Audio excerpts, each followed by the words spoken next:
证明有钱真的能使鬼推磨。我放着屌炸天的无限复活不选，偏偏选择了毫无战斗力的明超级天赋，因此被众人嘲笑为一无是处的守财女。然而我却淡淡一笑，只因重活一世的我知道，明超才是诡异降临后最重要的道具，不仅能在商城里购买各种属性点和装备，还能购买主动及被动技能强化自身。全球诡异降临，请各位玩家做好准备。随着倒计时结束，原本阳光明媚的天空瞬间变得阴沉无比。搞什么？谁在开如此无聊的玩笑？我操！天怎么黑成这样？这不像是恶作剧啊！就在整个教室乱成一锅粥的时候，一个坐在最后排的男生猛然抬起了头，眼中满是震惊之色。我又活过来了！一群混蛋！想起上一世被人打断腿丢在诡异面前，我拳头就不由得攥紧。上一世我抽取的天赋是复生，能在死亡的30分钟后复活，冷却时间10个小时。刚开始我以为自己强的没边，但被杀了4、5次后，我发现这天赋就是个垃圾，没有进攻和防御手段复活了又有什么用？不过这复生天赋似乎有隐藏能力，连死4次后我重生到了一切开始的时候，距离诡异袭击还有5分钟，我必须重新抽取一个天赋，换出玩家界面，玩家尘封，力量4，敏捷6，智力6，冥币500。主页面上悬浮着一个大大的按钮，抽取天赋减100冥币。有了上一次的经验，我知道天赋非常重要，而且决定之后就不能更换，立刻点击抽取天赋按钮，冥币减100，获得天赋复生。现在很多人心疼那初始的500冥币，更不知道天赋的重要性，抽到什么就直接确定，从而放弃了唯一能够改变天赋的机会。上辈子的我也是其中之一。看到复生天赋，我立马点击了重新抽取，冥币减100，获得天赋隐身。这个天赋和复生一样，看似很强，实则是个彻头彻尾的垃圾天赋，因为很多诡异都有反引能力。我没有犹豫，再次抽取，冥币减100，获得隐藏 SSS 级天赋明超击，每秒钟获得视野范围内诡异血量等额的冥币。获得此天赋后，无法学习主动技能，无法主动攻击。我靠，第一次知道天赋竟然还分等级的，若不是有上辈子的经验，还真未必知道这个 SSS 级天赋的强度。有冥币就能在商城里购买属性点、装备和各种技能强化自身。开局这500冥币根本不算什么，等到游戏真正开始，有许多渠道能获得冥币，最大的获取渠道就是斩杀诡异，但斩杀诡异谈何容易？明超击天赋光看诡异就能拿钱，何其之强！至于无法主动攻击的负面效果，相比之下也不是那么难以接受。就你了！确定天赋后，我直接往天台跑去。没记错的话，这个诡异最先出现的地方是女厕所。站在天台边缘往下一看，果然看到女厕所中有一团黑气正在涌动。这诡异出现在视野中的下一秒，我就看到了系统提示：冥币加352，冥币加352，冥币余额大于500，已开启商城界面。我一边全神贯注看女厕所，一边点开了商城页面，找到力量、敏捷和智力3个基础属性，100冥币可以加1点。基础属性决定了自己的身体素质，重要性不言而喻。滚滚入账的冥币又流水般花了出去。不能攻击又怎么样？只要我力量够高，诡异就打不死我；只要我敏捷够高，诡异就追不上我；只要我智力够高，又不能用主动技能，我要智力干锤子。就在我疯狂加点的时候，突然看到一个肥矮的老女人一头钻向女厕所，我顿时一惊。这时候往女厕所跑，那不是找死吗？一旦这诡异冲进学校教学楼里，视野受到遮蔽，我就不能安然看着对方印钞了。不过也差不多够用了吧？玩家尘封，力量50，敏捷50，智力6，冥币3279。上辈子我活到第3次诡异降临，属性都没有突破20，现在第1次诡异还没正式降临，敏捷和力量就双双抵达了50大关。属性过了50之后，就变成了1000冥币提升1点。我没有继续提升自己的属性，而是在商城里找到了装备和技能页面。被动技能泥沼光环，等级减少周围5米敌对单位10%移动速度，售价500冥币。速度之靴，提升自身35点移动速度，售价550冥币。反击钢盾，提升自身15点护甲，每次受到攻击格挡30点伤害，售价3000冥币。这个反击钢盾堪称前期保命神装。这些事情做完，我才感觉到自己的强大。虽然杀不了诡异，但诡异也拿我没办法呀！一声歇斯底里的尖叫从楼下女厕所传了出来，我叹了口气，从系统中兑换出来10块冥币钞票，10元冥币绿油油的，印着天地银行字样和牛头马面的画像，看起来十分诡异。随手将这10块冥币折叠成了一个纸飞机，从5楼天台飞到了女厕所门口。上辈子听说过一些传闻，有些智力比较高的诡异会欺诈玩家的冥币，然后再杀死玩家。如果这传闻是真的，那玩家和诡异的经济系统可能是一样的。身为印钞机，我决定亲自验证一下这个重要猜测。女厕所里的尖叫半秒之后戛然而止，而我每次获得冥币竟然额外多了1块钱。冥币加352，冥币加1。我微微一愣，旋即反应过来，里面多了一个生命值为1的诡异。看来女厕所里那诡异杀人之后，能够将死者转化成为自己的诡异仆从。砰！一双狰狞的鬼手将女厕所大门一把推开，一个笼罩在黑气中的诡异从女厕所中飘了出来，隐约能看到一个绿色的枯瘦躯体，双眼悬浮2团幽绿色的鬼火，在诡异身边有一个小黑点不断盘旋，估计就是教导处主任死后化身的诡异仆从。我不禁回想起了上辈子发生的事情，这诡异一模一样的出场方式，随后就是一场单方面的屠杀。而我在即将逃出校门的时候，被自己最好的朋友推了一把，直接撞进这诡异怀里，被一巴掌拍死。而我那最好的朋友却成功逃离了学校。唯一值得庆幸的是，半个小时之后我复生时，那诡异已经去祸害其他地方了。上辈子的我就这样苟住了第一波，却没有从中获取足够的冥币。到了后面，诡异变得更强，而我只能越来越苟，最终死在了绝望里。想到这，我眼中闪过一抹寒光。那诡异奸笑后，正准备扑入教学楼大开杀戒，可刚走了没2步，却忽然一顿，闪烁着幽绿鬼火的眼睛看向地上的冥币纸飞机，随后以极快的速度将纸飞机捡了起来。见状，我嘴角露出一抹讳莫如深的笑容。如此一来，印钞机天赋可能比我预想的还要更好用。目光落向商城里一个血淋淋的合同上，诡异的合同，售价100冥币。随后转身跑回教室。陈峰，你刚刚去哪了？一个男生满脸担忧地拽住我，此人名叫王虎成，正是将我推进诡异怀里的那个人。我深深看了王虎成一眼，笑道：出去看了看情况。王虎成刚想说什么，却被一阵巨响打断。都静一静！班长李明跳到讲台上吼道：大家听我指挥，立刻用课桌堵住门窗，等警察叔叔来救我们。看着和上一世一模一样的情景，我心中冷笑。班长李明成绩不错，也很会讨班主任欢心，但显然并不聪明。堵门这个策略对诡异而言没什么用，反而葬送了趁乱逃跑的好机会。而且李明平日里道貌岸然，实则人品很恶劣。这货堵住门之后，竟然趁着混乱，偷偷把手伸进他女同桌裤子里。虽然我重活一世，还得到了 SSS 级天赋，但也不认为自己是救世主。李明站在讲台上，直接发号施令：陈峰、王虎成，你们2个带领男生搬桌子，女生们把衣服脱下来盖住窗户，别让那东西看到我们。我翻了个白眼，这色痞终于让他等到指挥女生脱衣服的机会。陈峰，你愣着干什么？没看到王虎成已经开始行动了？你想害死我们所有人吗？李明指着我色厉内人吼道。我不屑一顾，一把拉住满脸慌乱的女同桌说道：我想带你走，你相信我吗？这姑娘名叫安小新，上辈子在我即将被那诡异杀死的时候，安小新是唯一一个冲过来救我的人。看着我认真的目光，安小新点点头道：我信你。闻言，我拉起安小新，扭头奔出教室，身后传出李明气急败坏的声音：陈峰，你知不知道你在干什么？大敌当前，你竟然敢不听班长指挥，你这是懦夫！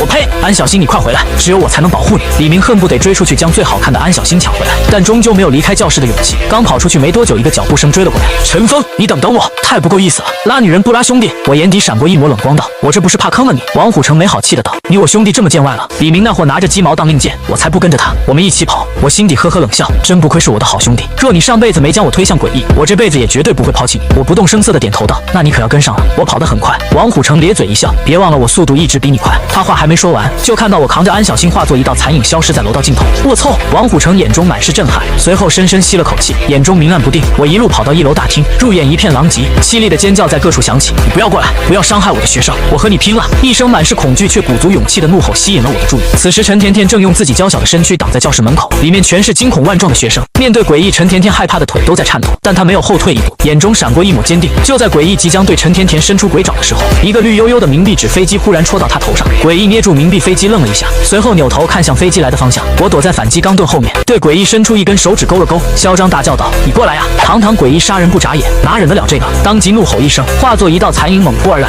我直接扛起安小新，扭头就往楼梯上跑去。安小新看着疯狂追击而来的诡异，直接吓得双眼一翻晕了过去。那诡异速度极快，几乎完全变成了一道黑绿色的残影，但我的速度也丝毫不慢，50敏捷加速度之靴的加成，一时间竟然和诡异跑了个平分秋色。诡异见状越发暴怒，身上腾起幽绿色的鬼火，速度陡增30%。我靠，你还有加速技能？我瞬间倒吸一口冷气，这鬼东西血不多，花样可真不少。诡异露出了一抹残忍暴虐的笑容，可就在他追到我身后15米距离的时候，忽然有一股粘滞的感觉包裹住了他的双脚，就仿佛行走在一潭泥沼之中。泥沼光环，速度骤降26%。就在诡异怒不可遏之际，一阵急匆匆的脚步声从楼上窜了下来，正是姗姗来迟的王虎成。快跑啊，虎成！如同狂风的我直接从王虎成身边跑了过去。我操！王虎成一脸懵逼，那诡异追不上陈峰，转而看向呆立当场的王虎成。死！诡异尖笑一声，一爪子拍向王虎成。砰！王虎成被拍飞3米，顺着楼梯滚落在大厅地面上，鲜血从身上深长的伤口中狂喷。我嘴边闪过一抹冷笑，我这个印超机虽然不能打你，但我能帮你拉怪啊！若不是明超机天赋无法攻击，王虎成也活不到现在。不过感觉王虎成看我的眼神有些奇怪，算了，死都死了。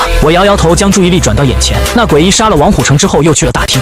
陈甜甜眼见这东西去而复返，吓得花容失色，狰狞的鬼爪犀利杀向陈甜甜。就在这时，啪！一叠绿油油的冥币重重砸在了那诡异头上。诡异看了看散落满地的10元冥币，又看了看不远处的陈峰，拿着你的冥币离开我的老师。我躲在反击钢盾后面，气势十足，指着诡异的鼻子。啊呀！诡异瞬间发出了一声刺耳的尖笑，然后以极快的速度将地上的冥币捡了起来。死！那诡异直起腰，发出了一声沙哑至极的尖笑。我挑了挑眉笑道：你还真会说话呀！啪！又是一叠绿油油的冥币砸在诡异头上，诡异瞬间懵逼了，随后比之前更快的速度捡起钱来。捡完钱必须杀了这女老师泄愤，可还没等他捡完，又是一叠冥币砸在了他头上。这诡异直接懵逼了，这小子哪来这么多冥币？难道都是大风刮来的吗？眼见诡异捡钱的动作僵住，我又是啪的一叠冥币砸了出去，颐指气使道：你怎么不动啊？快给老子捡啊！诡异抬起头，眼中满是局促，看世人慌慌张张，却只为碎银几两，偏偏这碎银几两能解这世人慌张。我冷笑一声说道：3秒内捡完这些，我给你个月入1万冥币的工作机会。工作机会？月入1万？诡异愣了一下，就看到我伸出了3根手指开始倒数。3，嗖！诡异瞬间化身一个黑绿色的陀螺，玩了命一样在原地疯狂捡钱。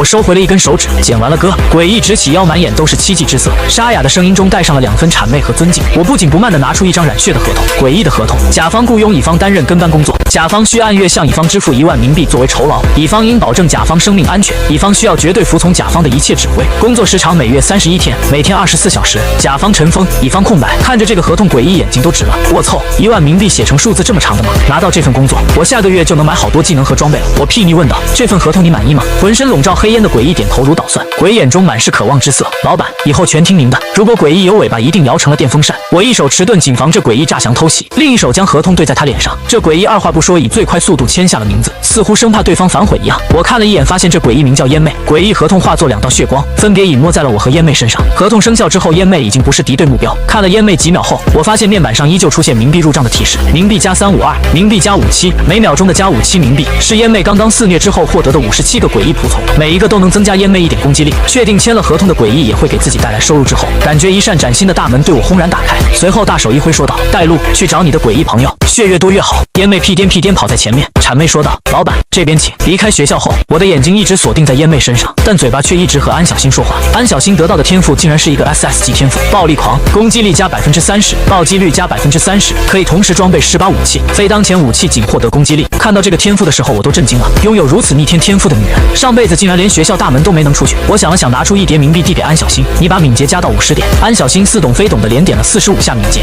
然后再兑换了几件装备：敏捷皮靴，提升40点移动速度和攻击速度，售价2500冥币；暴击指环，提升15%暴击率，售价1275冥币；沙漠之鹰手枪，攻击力加15，射程加50，弹容量7，售价1000冥币；合金匕首，攻击力加7，售价200冥币。沙漠之鹰买了2把，合金匕首买了8把。暴力狂天赋允许安小新同时装备10把武器，意味着所有武器的攻击力都会被计算在内。光这10把武器带给安小新的攻击力就高达138点。如果安小新现在用这2把沙漠之鹰对着烟妹疯狂突突，只需要半秒钟就能把这个上辈子几乎团灭学校的恐怖诡异打死。安小新目瞪口呆地看着这么多武器和装备，半天都没回过神来。飘在前面的烟妹看到安小新被塞成这个样子，再次确定自己跟对了大佬。察觉到烟妹满是羡慕的眼神，我坏笑了一下，用充满诱惑的语气问道：“你也想要吗？”烟妹愣了一下，旋即疯狂点头。谁不想被这样的大佬塞满呢？我坏笑着拿出一张诡异的合同，经双方友好协商，甲方同意预支本月工资1万冥币给乙方，其中至少8000冥币的消费必须在甲方指导下进行。看到这个合同，烟妹的鬼火双眼骤然一亮，果然是大佬，也太体恤自己这根腿毛了。愿意。看着烟妹千肯万肯的模样，我心中暗自叹息，涉世未深的诡异，还不明白人心险恶呀。签订完合同就给烟妹发了1万元冥币，然后开始指导烟妹花钱。老板和你掏心窝子说几句话，出来打工赚多少钱是次要的，安全永远是第一位。如果不小心死了，赚再多的钱也没有意义，你说对不对？烟妹听得连连点头。大佬不愧是大佬，境界就是比自己高。最终烟妹的消费结果如下：活力鬼鞋，提升30点移动速度和400点生命值，售价3000冥币；邪血吊坠，提升300点生命值，售价1000冥币；浩劫铁锤，提升20点攻击力和300点生命值，售价1500冥币，共计花费9800冥币。被塞满之后，烟妹的生命值已经从352点飙升到了1982点。看着面板上不断跳出的数字，冥币加1982，冥币加57，我感觉已经充分掌握了这个游戏的精髓。区5秒钟，砸在烟妹身上的钱就印回来了。又过了5秒，我给自己换了一套装备，神行血，提升60点移动速度，每5秒可触发一次闪烁向前穿越5米，售价5500冥币。金钟法衣，提升40点护甲和30%伤害减免，每5小时可豁免1次致死打击，售价7500冥币。隐秘黑鸦的旧烟斗，隐秘黑鸦套装1%，提升自身1000点生命值和10点每秒生命恢复，售价1万冥币。被动技能反击光环，等级5，25米范围内的所有友方单位受到近战攻击时，反击70点伤害给攻击者，售价8000冥币。被动技能强击光环，等级5，对25米范围内友方单位加35%攻击力，售价8000冥币。身为一个印钞机，既然不能主动进攻，那就好好当个光环怪吧。多余的钱全部加在了属性上，先把没什么用的智力加到了50，然后继续力量和敏捷对点，这3个基础属性是无法忽视的重点。每点力量加2近战攻击力和10生命值，每点敏捷加1远程攻击力，加1攻击速度和移动速度，每点智力加3法术攻击力和10魔法值。我还没点完，前面的烟妹就停下了脚步，毕恭毕敬地说道：“老板，我们到了。”这间医院里是一头诡异猪妖，它的生命值达到了1300点之多。我顿时眼睛一亮，潜力无穷的印刷原料啊！轰轰轰！一阵低沉轰鸣的脚步声从医院大楼里传出，一个巨大的猪妖从破损洞口后面一闪而过，猪眼里满是兴奋的光芒。我轻轻哼了一声，这头猪很嚣张吗？烟妹，开路！是，老板。烟妹那黑烟笼罩的身体如同落叶一般，向那大洞飘了上去。吧唧吧唧，一头体型肥硕的猪妖正在大快朵颐，一边吃还一边发出畅快的笑声，哈哈哈哈哈！鲜美的肉，好好吃啊！安小新直接看到呕了出来，吓得面无人色。我则是神色自若，上辈子经历了3次诡异降临，见到过比这恐怖恶心许多倍的场景。啪！一架绿油油的10元冥币纸飞机飘飘忽忽戳在了这猪妖的后脑勺上。猪妖愣了一下，从一片血肉模糊中抬起头来，小子，就是你拿冥币丢本大爷，你活腻歪了是不是？猪妖擦了一把嘴边的血迹，猩红的猪眼里满是狂暴的杀意。我看着面板上的冥币入账，满意的点了点头。冥币加1754。烟妹说这个猪妖的生命值在1300左右，现在看来他在医院肆虐了这么长时间，长进不小。1754点生命值已经能和被塞满了的烟妹媲美了。我抽了一口隐秘黑压的旧烟斗，吐出一个青色的烟圈，一挥手淡淡说道：“先把他的猪嘴给我打歪再说。”烟妹重重点头：“是，老板。”那猪妖终于注意到了烟妹，一双猩红猪眼中满是惊疑不定之色。烟妹，你刚刚叫这小子什么？这是个人类玩家，你认他当老板？你是不是疯了？烟妹手提浩劫铁锤沉声说道：“劝你对我老板放尊重点，不然待会儿没有你好果汁吃。”猪妖打了个响鼻，不屑说道：“你可能不知道我在医院里收获多大，现在的你可不是我的对手。”话没说完，烟妹的浩劫铁锤已经砸在了猪妖头上。轰！猪妖被这一锤打得到飞出去，撞碎了3堵墙才跌在了地上。一个大大的伤害数字从猪妖头上冒了出来，减325。一脸血的猪妖缓缓从地上爬了起来，捂着自己满是震惊之色的猪脸，失声问道：“你不是走的敏捷路线吗？你用锤子打我一个肉盾是怎么回事？”烟妹手提铁锤傲然说道：“这是我老板开发出来的明坦路线。”猪妖先是一愣，旋即嗤笑道：“无稽之谈！我现在力量已经点到了35，你准备和我打近战吗？让我来试试你的成色！”轰轰轰！一连串沉重的脚步声响起，那猪妖如装甲坦克般沉肩撞向烟妹。烟妹傲然一笑：“35点力量很多吗？”现在的烟妹力量已经点到了50，她伸出一只手捞住猪妖的下巴，直接一个过肩摔将猪妖灌在了地上。轰！猪妖的头直接撞穿了地板。我在后面一边给烟妹提供光环，一边搓着下巴思忖道：“这明坦的输出的确有点低了，如果按照烟妹的正常敏捷加点，把攻速和暴击提上去，再装备敏捷类的武器，那猪妖恐怕已经被烟妹一套暴风连招打死了。”根据战斗反馈，我立刻修正了自己的培育计划，重新定位了烟妹在小队中的职责。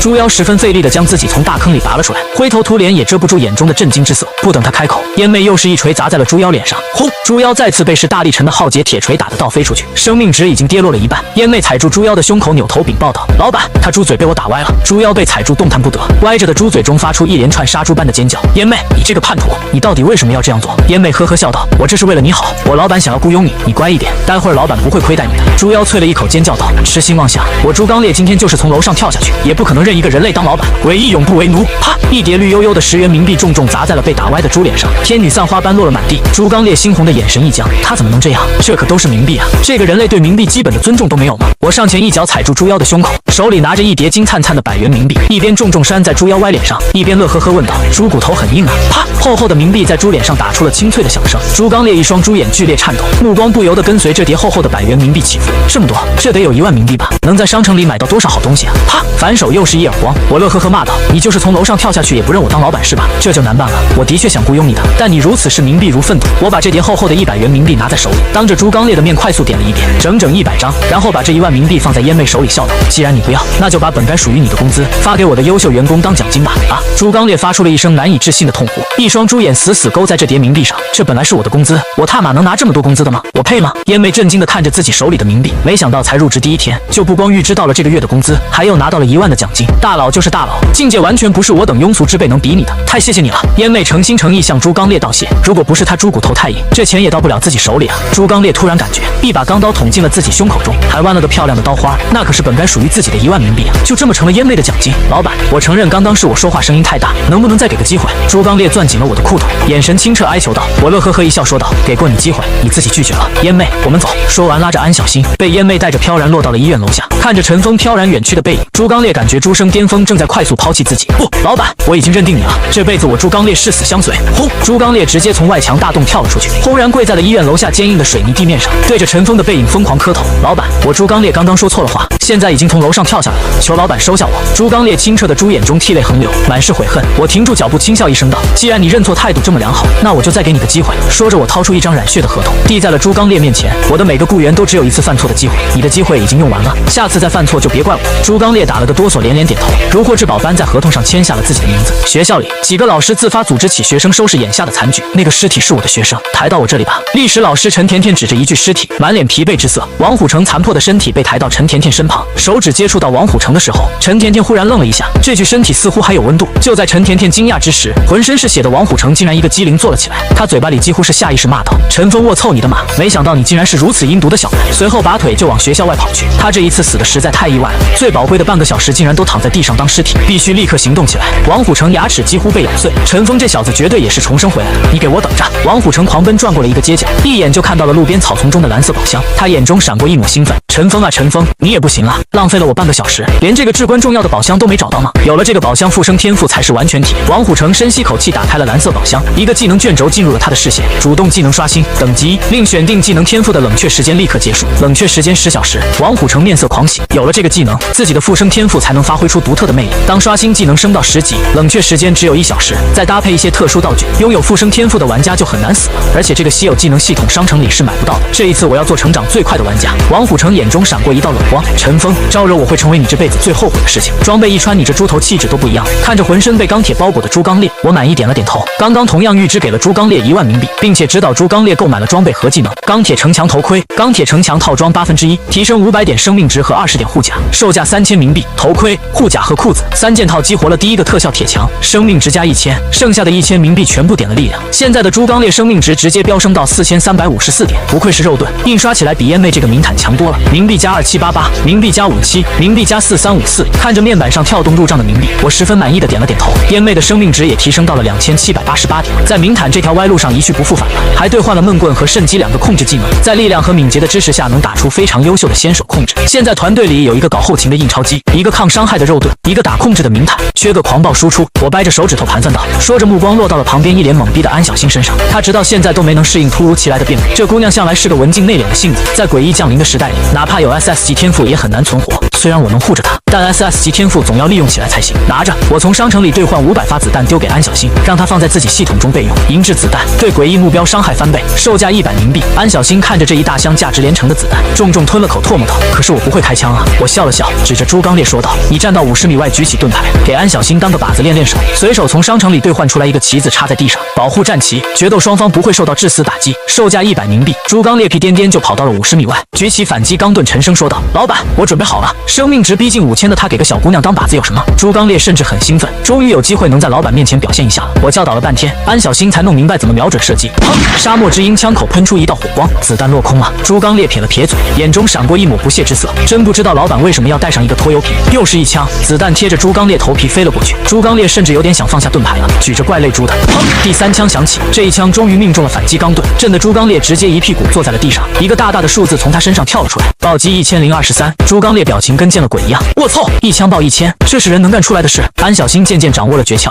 ，2把沙漠之鹰连连开枪，射速极快，砰砰砰！一连串伤害数字在朱刚烈身上飙出。朱刚烈被打得尖叫连连，屁滚尿流的逃窜到了一辆车后面躲了起来，哭着求饶道：“救命啊！老板救我猪命啊！”朱刚烈的生命值已经跌到了1点，如果不是战旗的保护，已经被打死了。拥有暴力狂天赋的安小星攻击力本来就离谱，还用了伤害翻倍的银质子弹。安小星重重吞了口唾沫，不可置信地看着手里的沙漠之鹰，原来自己这么强吗？我捏着下巴思考了会，又买了一把枪出来塞给了安小星。这是一把通体赤红的突击步枪，火麒麟，等级1可升级，攻击力加250，射程加150，攻速加50，暴击增幅正20%，弹容量30，售价2万冥币。看着手里的火麒麟，安小星又懵逼了，不是你到底哪里来的这么多冥币？你家开冥币印刷厂的吗？朱刚烈更是深深咽了口水，这枪也太变态了吧！幸亏我是队友。燕妹看了看安小星，又看了看自己，心中暗自沉思：同为女性，我怎么才能获得老板这样的宠爱？看看商城里有没有美颜的特殊道具。这时安小星有些纠结说道：“你能不能帮我个忙？我想去找我爸爸，他不知道有没有在诡异降临中活下来。”我点点头道：“是我疏忽了，他在什么地方？”安小星一脸担忧说道：“鼎盛集团，过了桥就是。”听到鼎盛集团4个字，我愣了一下。你爸是安保胜？安小星眨了眨大眼睛，你认识我爸爸？我若有所思笑了笑道：“如雷贯耳，放心吧，你爸不会有事的。”第2次诡异降临后，安叔安保胜这个称号在南都城内声名鹊起，组建的鼎盛会是南都内最大的玩家组织。到了鼎盛集团楼下，远远就看到一群手拿各式武器的人，砍刀、钢斧、高尔夫球棒，甚至还有霰弹枪。中间那个戴着金丝眼镜的中年男人，就是大名鼎鼎的安保胜。安小星看到安保胜无恙，长长松了口气。陈峰，你看他们中间那个是个什么？安小星指着前方问道。一个硕大黝黑的怪物尸体正躺在广场上，看样子已经死了。我感慨道，那是一头诡异，已经被你爹他们打死了。第1次诡异降临，人类在诡异面前脆弱的如同豆腐一般，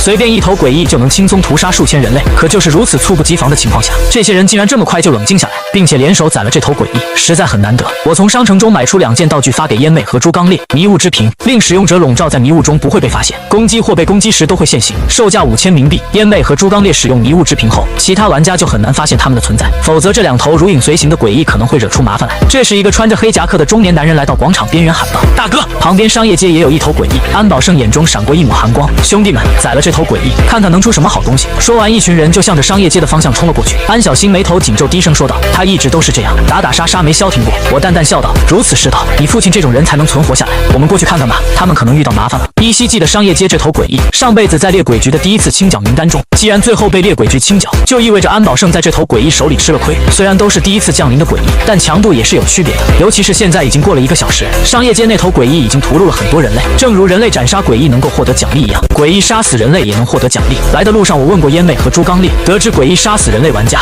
会获得对方价值总和的1%作为奖励。第一次诡异降临，绝大多数玩家都没什么身价，所以杀死一个人类玩家也就1-4冥币，还有被反杀的风险。对比之下，我大把的甩出上万冥币，才让烟妹和朱刚烈如此拜服。这个消息也让我警觉了起来。如果诡异把我杀了，虽然只能拿到1%，却也是一笔泼天的富贵。商业街里人数很多，那诡异可能已经得到了数千冥币的奖励。这么多冥币花销出去，就不是刚降临时候的强度了。整条商业街不复往日繁华喧嚣，满地狼藉和血迹。两人两诡异走得小心翼翼，生怕被潜伏在这里的诡异偷袭。就在这时候，商业街的一处地下入口骤然爆发一阵惊呼，在那里，速度好快，旋即便有安保胜的沉喝响起：“阵型别乱，小虎你有复活天赋，拿着盾顶一下。二龙你准备开枪，麻子把你的护盾技能拿出来给小虎套上。”我在外面听得连连赞叹，编制还挺齐全的。话还没说完，就听猛然爆发一声闷响，旋即便是一阵怒吼：“小虎不！”看着地面上那扭曲的盾牌，我顿时有些牙酸。这是一面合金盾牌，能提供7点护甲和100点生命值，售价500冥币，竟然一击就被打得如此残破。好家伙，这诡异看起来很是强大呀！安保胜的怒吼从下面响起，他速度太快了，先退！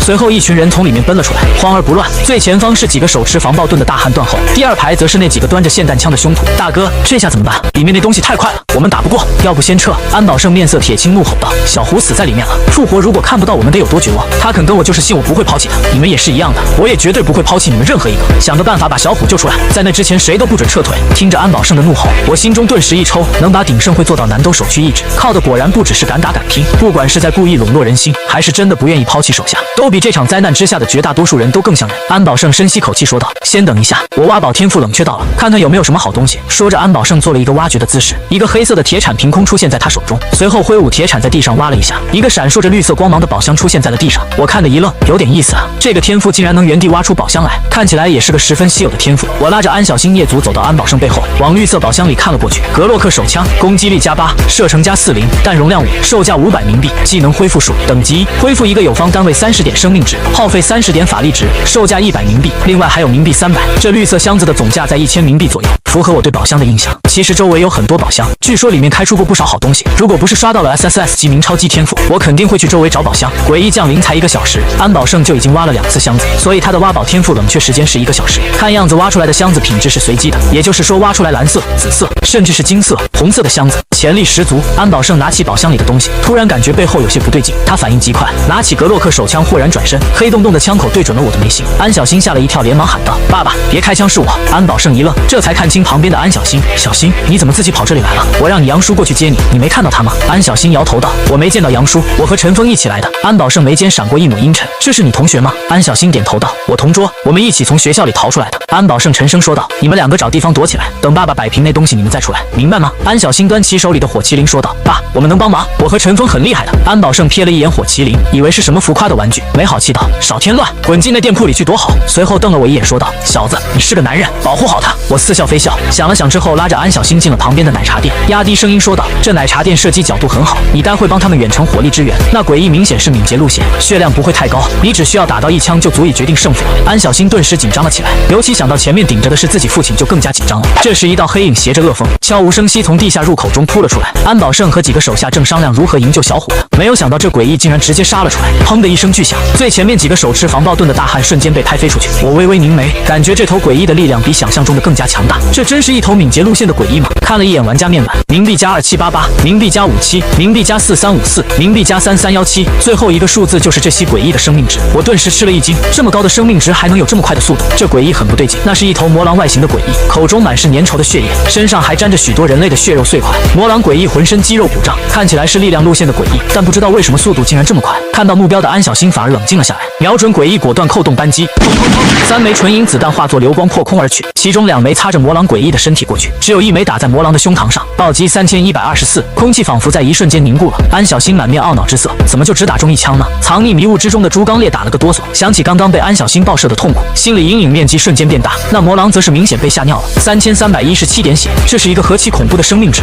他甚至至敢拍着胸脯保证，在南都所有诡异里排名绝对是第一，不是我剁狼掉。然而竟然被人一枪打得只剩下193点血了。嗷呜！魔狼诡异尖叫一声，夹着尾巴狂奔出了商业街。人类，我记住你们的气味了，给我等着！凝恶的声音在商业街中飘荡，魔狼却已经没了踪影。安小新在后面瞄了半天，但这魔狼诡异速度实在太快了，只能眼睁睁看着对方逃走。我皱了皱眉，伺机偷袭的诡异很是危险，可当下也拿着魔狼没有办法。一时间，整条商业街都安静了下来，一双双震惊的目光从前面看了过来。刚刚那3枪是安小新打的。鼎盛集团这些人都很清楚安小新柔弱内敛的性格，越发不敢相信自己的眼睛。安保胜重重吞了口唾沫，看着安小新手里造型浮夸的火麒麟，喃喃说道：“不愧是我女儿。”安小新腼腆地笑了笑道：“我说了我能帮忙的。”安保胜轻轻咳嗽一声，拉住安小新纤细的胳膊说道：“跟我回家，小伙子，你也回自己家去吧。”说罢便转身准备离去。安小新嗫嚅说道：“爸爸，他家里人都不在南都，我们能不能带他一起回家？”安保胜缓缓回头，面色黑得吓人，心里有种家里的小白菜被拱了的感觉。小新，我说过不准你早恋的，立刻跟我回家，否则我打断这小子的腿。安保胜说着拿过手下的染血电锯，双目逼视着陈峰，而我却是一脸平静。这段时间我一直在加力量和敏捷属性，属性超过100点之后就变成了1万冥币加1点，这个价格已经十分恐怖，并且性价比极低。但烟魅和猪刚烈这么高的生命值之下，我的印超能力也不是盖的，1秒入账7199冥币。到了现在，我的面板已经变成了这样：玩家陈峰，力量174，敏捷174，智力50，冥币11247，力量属性超越普通人35倍，再加上金钟法医的防御，就算躺着让安保胜去估计也很难破防。看着陈峰如此平静，安保胜面色越发沉冷，低声道：“怎么小子，你觉得我不敢？”我摇了摇头，泰然自若道：“安叔肯定敢。”语气依旧十分轻松。安小新突然抓住我的胳膊，干笑道：“既然话不投机，那我和陈峰先跑了。爸爸，你需要帮助的话就给我打个电话。”说罢，安小新竟然拉起陈峰狂奔而去。安保胜先是一愣，他下意识想要追上去把陈峰剁了胃口，却看到他俩狂奔的速度竟然快出了残影。安保胜攥紧拳头，无可奈何高声喊道：“好了好了，带他一起回家，这总行了吧？”安小新刹住车，警惕道：“没骗我，你要是对陈峰动手，我会恨你一辈子。”安保胜无奈苦笑道：“好好好，我保证。”回到鼎盛集团大楼里，安保胜一时间没有理会陈峰和安小新。突然发生了这么大的事情，整个鼎盛集团都需要安保胜打理。若是一般公司老板碰上这种情况，恐怕直接原地解散，各自逃命去了。但安保胜这等人杰，明显从诡异降临中嗅到了和危险并存的机遇。我待在客房里，一边教笼罩在迷雾中的烟魅猪刚烈斗地主，一边印钞等待安保胜的到来。不出意外的话，这位大佬肯定会来和自己促膝长谈。半个小时后，楼道里传来微弱动静，守在这层楼道的大汉在刚刚走出电梯的安保胜耳边低声说道：“安叔，那小子一直很安分。”安保胜点点头，黑着脸敲响房门：“是我，安保胜，您终于来了。”安叔，我打开门，不卑不亢说道：“还没谢谢您收留我，请进吧。”安保胜黑着脸坐在沙发上，一双犀利的眼睛冷冷盯着我，背后2个黑西装壮汉站得四平八稳，满是杀气的眼神同样落在我身上。以安保胜多年江湖大佬的气质，很多时候根本不用说话，只需要用眼神就足够让对手惊慌失措，而我却淡定自若，一言不发地看着安保胜。两人的目光在空中交汇，一个杀意腾腾，一个古井无波。数分钟后，安保胜终于开口道：“小子，你很不识相，知道你为什么还没有变成尸体吗？自从小新母亲走了之后，他就一直恨我。如果不是我早年招惹了那么多对头，他母亲也不会出意外。这么多年我一直在努力弥补，最近这几年我和小新的关系终于好些了。我不愿意为了你葬送我们努力维持的父女关系，如若不然，你现在已经被我烧成灰了。”安保胜话锋一转，眯着眼睛道：“但是小子，你不要以为这样就能有恃无恐，真以为我安保胜的女儿那么好泡吗？我女儿很有天赋和潜力，你配不上她。”安保胜说罢，将一叠厚厚的绿色冥币拍在我面前，拿着这些冥币离开鼎盛集团。如果你再出现在小新面前，我就让你死，听明白了吗？我看了眼这叠10元冥币，不禁一愣，一共1000冥币，在诡异刚降临的现在的确是一笔巨款，但给我加一点属性都不够。我直接掏出一叠金灿灿的100元冥币，一共1万，放在安保胜面前，认真说道：“安叔，给个机会呗。”看着金灿灿的冥币，安保胜顿时一愣，双眼不受控制的瞪圆了。3秒后，安保胜缓缓抬头，压抑着怒火道：“小子，你敢拿假币糊弄我？我安保胜纵横江湖这么多年，你这点伎俩也敢在我面前耍弄？”安保胜拔出那把格洛克手枪顶在我额间，背后那2个大汉同样掏出2把手枪指向我。安保胜他手底下这么多人，自己又抽到了一个挖宝箱的天赋，这样都拿不出1万冥币，这小子凭什么出手就如此巨款？肯定是假的。我面色依旧平静淡淡说道：“您试试能不能兑换回系统里花销，不就知道是真的假的了？”看着陈峰淡然的神色，安保胜眉头一皱，意识到事情不简单，这小子城府也太深了。面对自己的枪口，这份淡定和从容绝对不是这个年纪该有的。安保胜一只手持枪，另一手将信将疑握住1万冥币，下一刻金灿灿的冥币原地消失，而他的系统里多出了1万余额。安保胜顿时懵了，竟然是真的，这小子竟然真的拿出了1万冥币。安保胜难以置信地问道：“哪来的？”我耸了耸肩，又掏出了一叠金灿灿的冥币，笑道：“给个机会嘛，安叔。”安保胜看着桌上第2叠金色冥币，整个人都傻了，2万冥币，这小子是个狗大户啊！安保胜重重地吸了口气，将刚刚的1万冥币又换了出来，放在了桌上，说道：“你小屁孩懂什么爱情？现在言之凿凿，吃干抹净之后跑得比谁都快。拿着你的冥币，明天一早滚蛋，不然老子要你好看。我又掏了一叠金色冥币出来，放在桌上，笑着问道：真的不要？这可不光是冥币，有了这些钱，兄弟们会比现在更强，面对诡异存活率都会高很多。看着3万冥币，安保胜呼吸都粗重了起来。陈峰说的他又何尝不知道？安保胜抬起一双满是血丝的眼睛质问道：你在买我女儿？你觉得我安保胜会把女儿卖给你吗？我摇头笑道：我只是在告诉你，我有保护她的实力和诚意。如果安叔您真的不要……说着我又拿出3万冥币放在桌上，转而对安保胜背后那2个同样震撼的男人说道：那你们2个帮我杀了安叔，一人3万。轻飘飘的话在房间中回荡，配上那能晃瞎人眼睛的6万金色冥币，疯狂冲击着人心。其中一个声音颤抖，下意识问道：真的吗？话刚出口，他就意识到了不对劲。我讥讽的目光落在他的身上，你觉得呢？说着我拿出一把沙漠之鹰直指此人，淡然说道：安叔，你这个手下不够忠诚啊，只要您一句话，我就替你清理门户。房间中顿时死一般寂静。拥有明超级天赋的我实际上开不了枪，这属于主动攻击，违背了天赋限制，但并不妨碍我装13啊。安保胜目光死死盯着面前的我，从始至终都没回过头。良久之后，他长长出了口气，沉着脸将陈峰的枪口压了下去。我展颜一笑，轻快道：希望您可以给我个机会。安保胜将桌上的6万冥币全部收进系统里，眯着眼冷然说道：小子，想当我安保胜的女婿是很难的事情，全是一剂毒药，你扛不住就会死在犬马声色里。我可以给你机会，但你必须证明自己的能力，如果做不到，你会死得很惨。这6万冥币最终很可能会变成杀死你的刀。安保胜冷冷笑道：小子，你怕了吗？我轻笑一声，摇头道：区6万焉能杀我？说着我又掏出了一叠叠金色冥币，足足12万冥币堆满了整个桌子。看着一桌子的金币辉煌，安保胜感觉都快疯了。前后，这小子掏了18万冥币了。这冥币上印的华夏天地银行是你家开的吗？安保胜失声质问道。我淡淡一笑，并没有解释。安保胜失魂落魄地走出了房间，到了电梯口突然顿住脚步，咬牙切齿自语道：可恶，我怎么有一种父女俩都被人包养了的感觉。目送安保胜离开，我随手拿起2万丢给迷雾中的烟妹和朱刚烈，你们的奖金。这2头诡异刚刚一直站在安保胜左右，真打起来瞬间就能把他们3个撕成碎片。这2头诡异眼珠子早就快跳到地上去了。众所周知，冥币越多实力越强，拥有这么多冥币的老板究竟强到什么程度？烟妹和朱刚烈齐齐吞了口唾沫，直到现在他们才意识到自己似乎从来没有见老板亲自出过手。叮，电梯门打开，安保胜似乎想起什么，一耳光甩在了那意志不坚定的男人脸上，指着他的鼻子骂道：丢人现眼的东西，自己去人事处领罚，1刀2洞，再有下一次就给我滚！那男人浑身颤抖，扑通一声跪在了电梯外，哭喊道：谢谢安叔饶我，以后绝对不敢了。安保胜冷哼一声，转头向办公室走去。若不是眼下正需要人手，恐怕此人看不到明天的日出。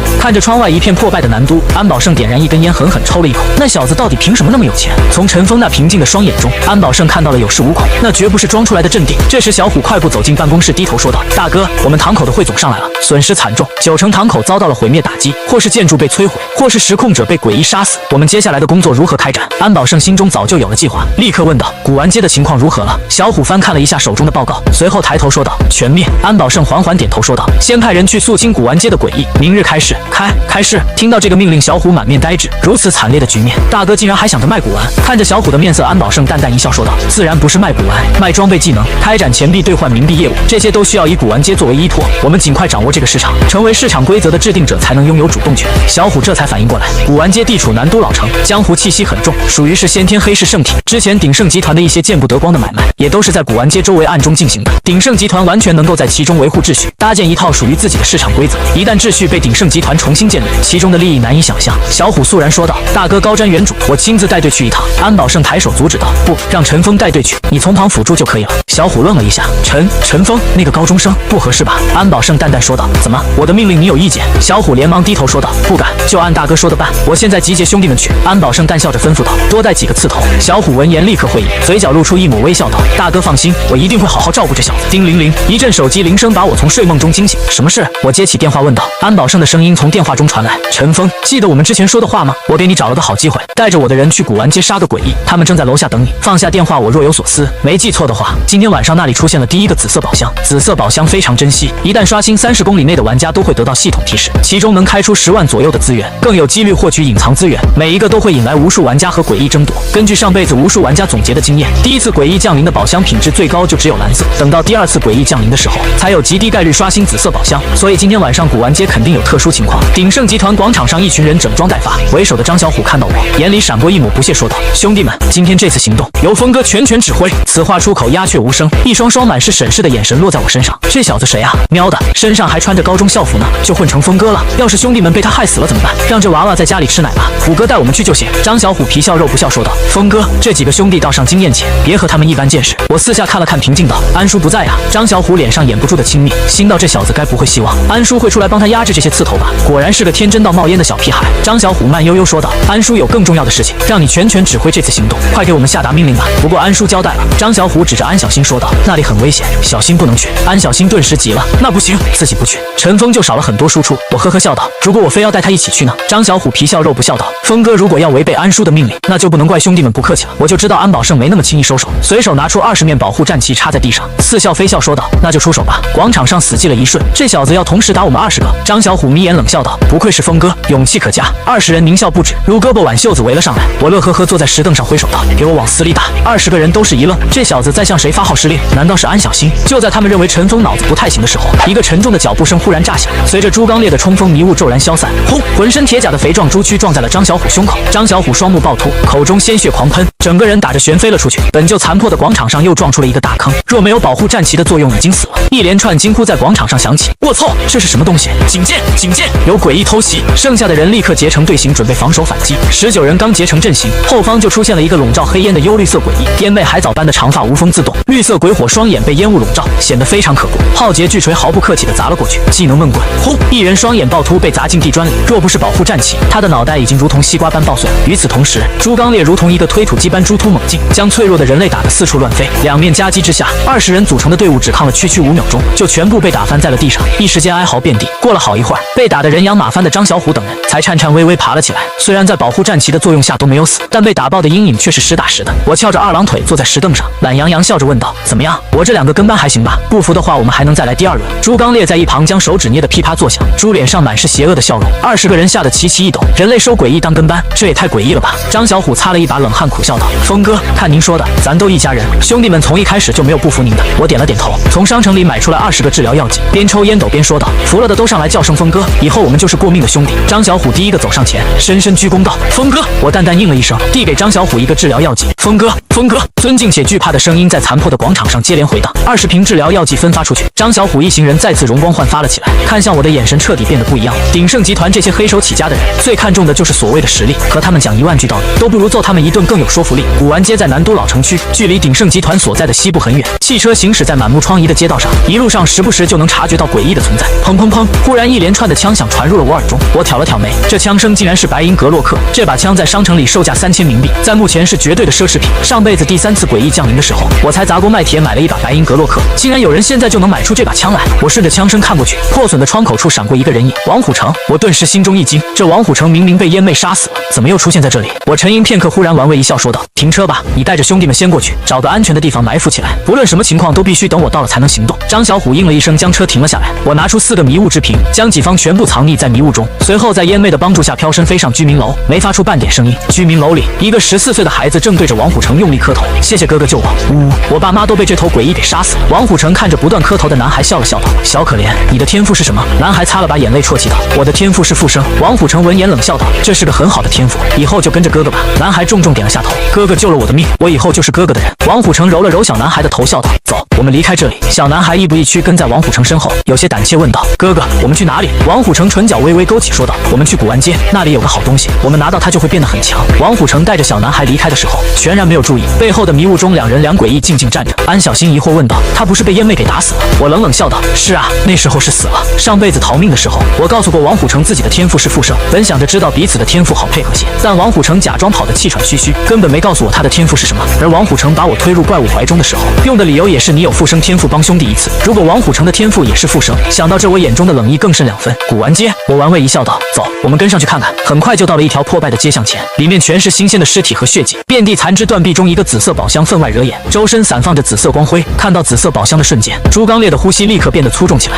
压低声音躁动道：“老板，前面有个紫色的宝箱，只要您一声令下，我就去抢过来。”我皱起眉头拒绝道：“别急，这是个骗局。紫色宝箱刷新，方圆30公里的玩家都会得到提示。这紫色宝箱堂而皇之出现在这里，我却没有得到任何提示，而且我的面板上竟然出现了第3笔冥币收入：冥币加3147，冥币加4941，冥币加1171。前面2个分别是烟魅和猪刚烈，最后这个加1171冥币的收入，意味着眼前还有一个生命值为1171的诡异。这是个伪装成宝箱的诡异。我的目光若有所思落在王虎城身上，王虎城同样停住了脚步，沉思片刻后，笑着对小男孩说道：“看到那个紫色的宝箱了吗？你去把它打开，里面的资源就是你的了。”小男孩似懂非懂问道：“哥哥拿资源才能更好保护我们啊？”王虎城眼中闪过一抹冷笑：“你有什么被我保护的价值吗？”他耐心解释道：“我们是一个团队，你也需要变强才行。哥哥已经很强了，这个紫色宝箱必须你来开，快去，不然以后就不准跟着哥哥了。”听着王虎城的话，安小新满面惊容：“他在害这个男孩吗？”我点点头，玩味笑道：“附生天赋就是很好的炮灰。”听着王虎城的话，那小男孩满眼期待道：“哥哥说的对，我们是一个团队。”小男孩毫无防备，直接向那紫色宝箱奔了过去。他用力一抬，盖子开启的瞬间，一道紫红色的锐光从宝箱中骤然爆起，那是一条细长尖锐的舌头，如同一柄细剑直刺向小男孩的心口。暴击1154，噗嗤！小男孩心口被刺穿一个大洞，双目呆滞倒在了地上。在场所有人都被这个伤害吓了一跳。安小新不暴击也就3000左右的伤害，这是 SS 级暴力狂天赋加上我不断灌注，才让他拥有了这样的输出能力。可这紫色宝箱竟然能打出1000以上的暴击伤害，如此恐怖的伤害，对绝大多数人类都是秒杀级别的。我看了看手表，没记错的话，上辈子的古玩街紫色宝箱刷新在2个小时之后。原来是这样，如果杀了这个诡异，它就会变成一个真正的紫色宝箱，这不是正常的宝箱刷新机制，怪不得紫色宝箱会出现在第一轮。我心中暗自思忖道。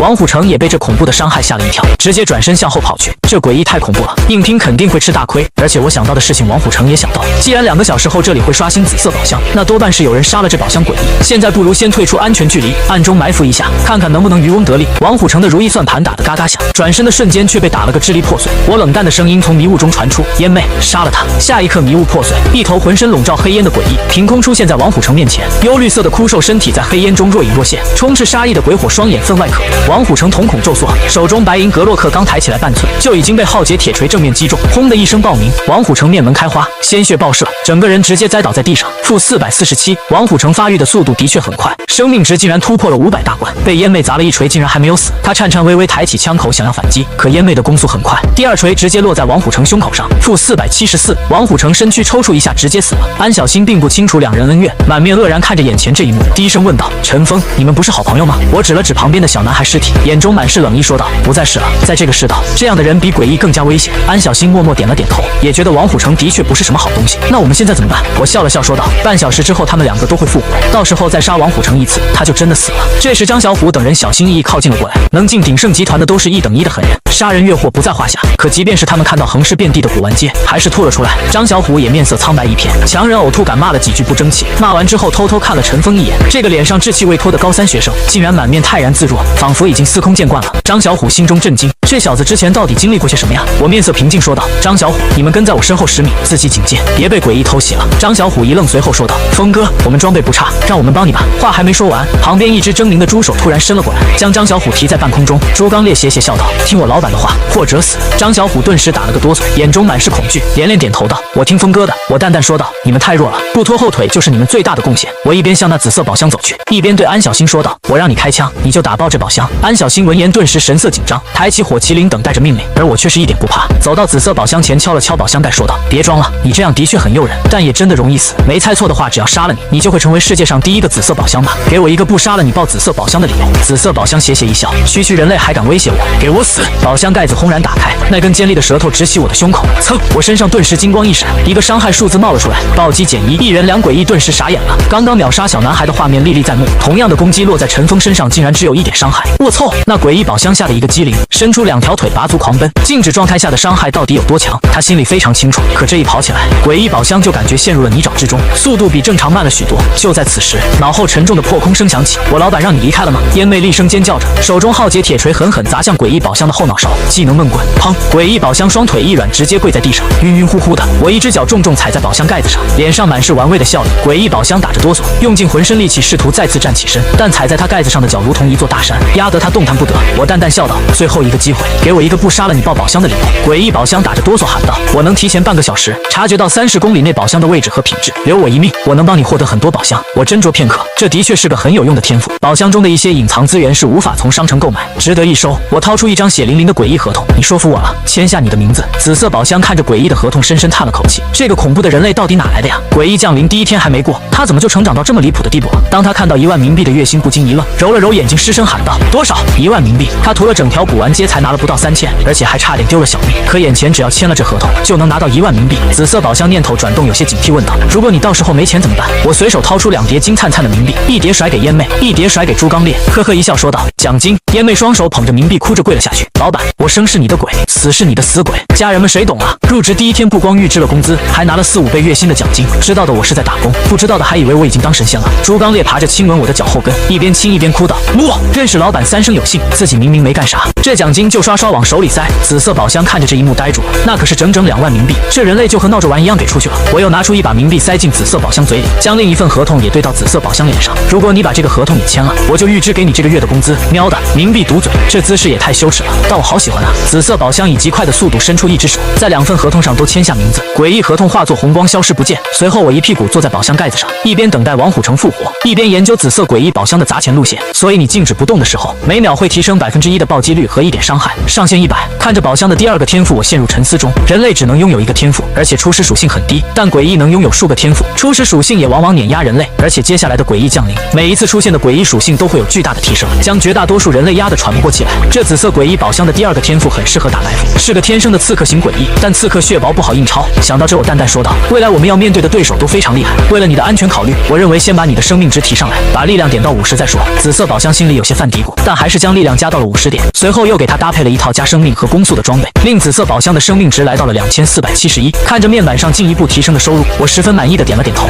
这时一声惊恐的惨叫响起，那个小男孩一个机灵弹坐了起来，脸上还残存着濒死的绝望和恐惧，这种表情我很是熟悉。上辈子我不止一次这样死去活来，虽然能复活，但死亡的阴影和恐惧都是真实存在的。别怕，你安全了。我心有怜悯，淡淡说道：你之前跟着的那个人心思歹毒，继续和他相处还会被他坑害的，下次可就没有这么幸运了。如果你需要一个工作的机会，可以加入鼎盛集团，我给你一个在古玩街跑堂的位置。我指了指身后的古玩街，张小虎一行人在里面忙碌了半个小时，基本将尸体清理。小男孩看了看渐渐恢复起来的古玩街，又看了看王虎城的尸体，犹豫片刻后点头道：好，我去跑堂。我把张小虎喊了过来，将小男孩交给他，便不再多管。令人意外的是，张小虎对这个小男孩出奇的友善，一问才知道，当年安叔收下张小虎的时候，他也就14、15岁，和这个小男孩差不多大，一样没了爹娘，落魄街头。有人给他撑过伞，便不忍再看少年淋雨。不久后，王虎城失身一颤，缓缓从地上爬了起来，一睁眼就看到我那冷淡的笑脸。欢迎回来，王虎城。我一挥手，淡淡说道：杀了他。轰！烟妹的浩劫铁锤直接落在王虎城后脑勺上，毫无悬念，王虎城又一次死在了地上。然而死之前，他身上闪过一道隐晦的光芒，生死一刻，他断然释放了刷新技能，重置了复活天赋冷却时间。这时我的手机忽然响起，我接起来一听，安保胜十分焦躁的声音传来：鼎盛大厦被那头狼型诡异袭击了，再不回来我可能要死了。听到这话，我双眼微微一眯，我立刻回去支援你们，别和那东西硬拼，一切等我回来再说。那头狼型诡异资质非常好，应该是速度天赋的力量路线诡异，正好是团队中缺乏的近战强攻角色，如果能将之收服，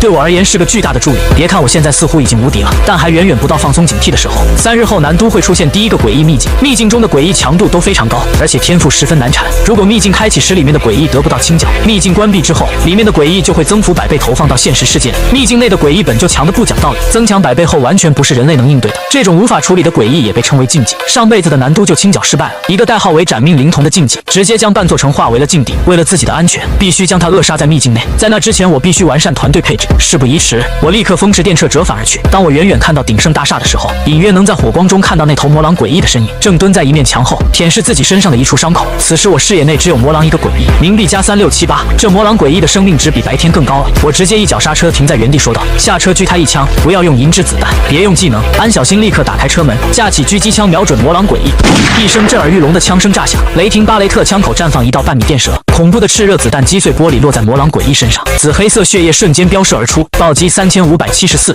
一声痛极的尖叫从魔狼诡异口中爆发而出，能明显从中听出惊恐，和白天在商业街里一样。安小新只命中了一次，这力量路线的诡异魔狼就被打成了濒死状态。而这一次，安小新解除了2件武器，否则这一枪能直接把魔狼诡异送去见他太奶，那我就会错失扩充团队的良机。那魔狼诡异回过神来，还以为是自己运气好又逃过了死劫，一溜烟钻进了另一间屋子。我将车停在大厦楼下，这头魔狼诡异的速度已经不如白天了，看来他的速度天赋和杀戮有关，而且有时间限制。顺着楼梯一层一层往上搜，速度最快的烟妹一马当先，每上一层楼都会狂风一般席卷而过。我则仗着自己高超的敏捷属性，站在楼梯口聆听动静。朱刚烈、紫色宝箱和安小新则是停留在我身边护卫。到了第15层，烟妹终于在打开一扇门的时候，遇上了魔狼诡异的袭击，一个粗黑的狰狞狼爪从门后直袭而出，携着恶风拍在烟妹脸上，轰！负847，烟妹被打得倒飞而出，撞穿2堵墙壁才堪堪停下。我微微挑眉，十分意外，这魔狼诡异的伤害够高的呀！看了眼面板上的冥币收入，冥冥币加1047，这家伙刚刚被打的只剩下了100多点，一会功夫竟然就恢复了这么多，还有回血的被动技能。我饶有兴趣的点了点头，果然是个很强的诡异。魔狼诡异意识到自己无处可逃，瞬间发狂，一双充斥血色的狼眼满是狰狞的杀意。嗷呜！魔狼吼了一声，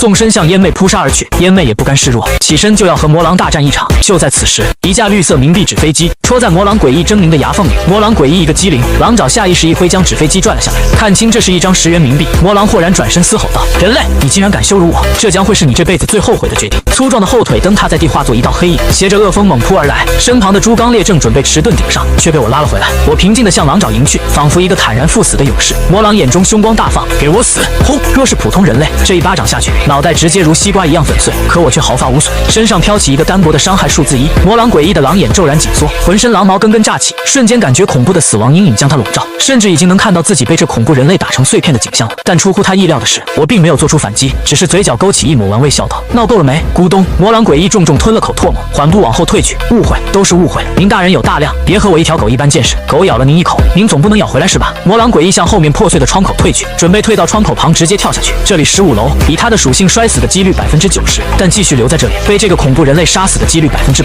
所以跳楼还能有一线生机。一把冰冷的铁锤忽然顶住他的脊背，烟魅拦在后面冷然说道：“我老板让你走了吗？”魔狼僵在原地，冷汗顺着狼毛层层而下。猪刚烈一边狞笑，一边将自己的猪手捏得噼啪作响。老板，您一声令下，这头狼就直接变成肉饼。魔狼诡异如梦初醒，这才意识到眼前这个组合不对劲，抓住最后一根救命稻草哀求道：“老板，您家还缺看门狗吗？我很专业的。”我呵呵一笑，掏出诡异合同，递在魔狼诡异面前，淡然说道：“签约或者死。”死字说出口，背后的安小星抬起了火麒麟，黑洞洞的枪口中蕴藏着恐怖的杀机。魔狼打了个哆嗦，压根没看写了什么就签下了名字。我随手掏出4个迷雾之瓶，让4头诡异全部进入迷雾中，然后转身去大厦顶楼寻找安保胜。顺着楼梯爬上去的时候，正好碰上了全副武装的一群人。安保胜提着一把染血的斧头，面上满是沉凝的杀气，背后是近100名鼎盛集团的成员。虽然害怕，但没有一个退缩的。看到毫发无损的陈峰和安小星，安保胜终于松了口气，问道：“那头狼呢？”我平静说道：“已经处理了。”安保胜闻言一愣，沉默了片刻后点头道：“好样的，我没看错你，带小星上楼休息去吧。”我将4头诡异安排在客厅里，然后转头继续睡。一天折腾下来，确实累得够呛。安保胜处理残局安顿好下属后，这才回到办公室里，脑海中一直盘旋着那头恐怖的魔狼，以及陈峰那句毫不在意的“我处理过了”。难道如此恐怖的诡异，在陈峰眼中完全不值一提吗？随后拨通张小虎的手机：“小虎，古玩街什么情况？”张小虎将情况详细讲述了一遍。安保胜的面色连连变化：“你觉得陈峰是个什么样的人？”安保胜眯着眼睛问道。张小虎沉默片刻，凝重说道：“安叔，我看不透他，但我能感觉到他很强，有一种发自骨子里的强者气质。”安保胜沉默片刻，颔首道：“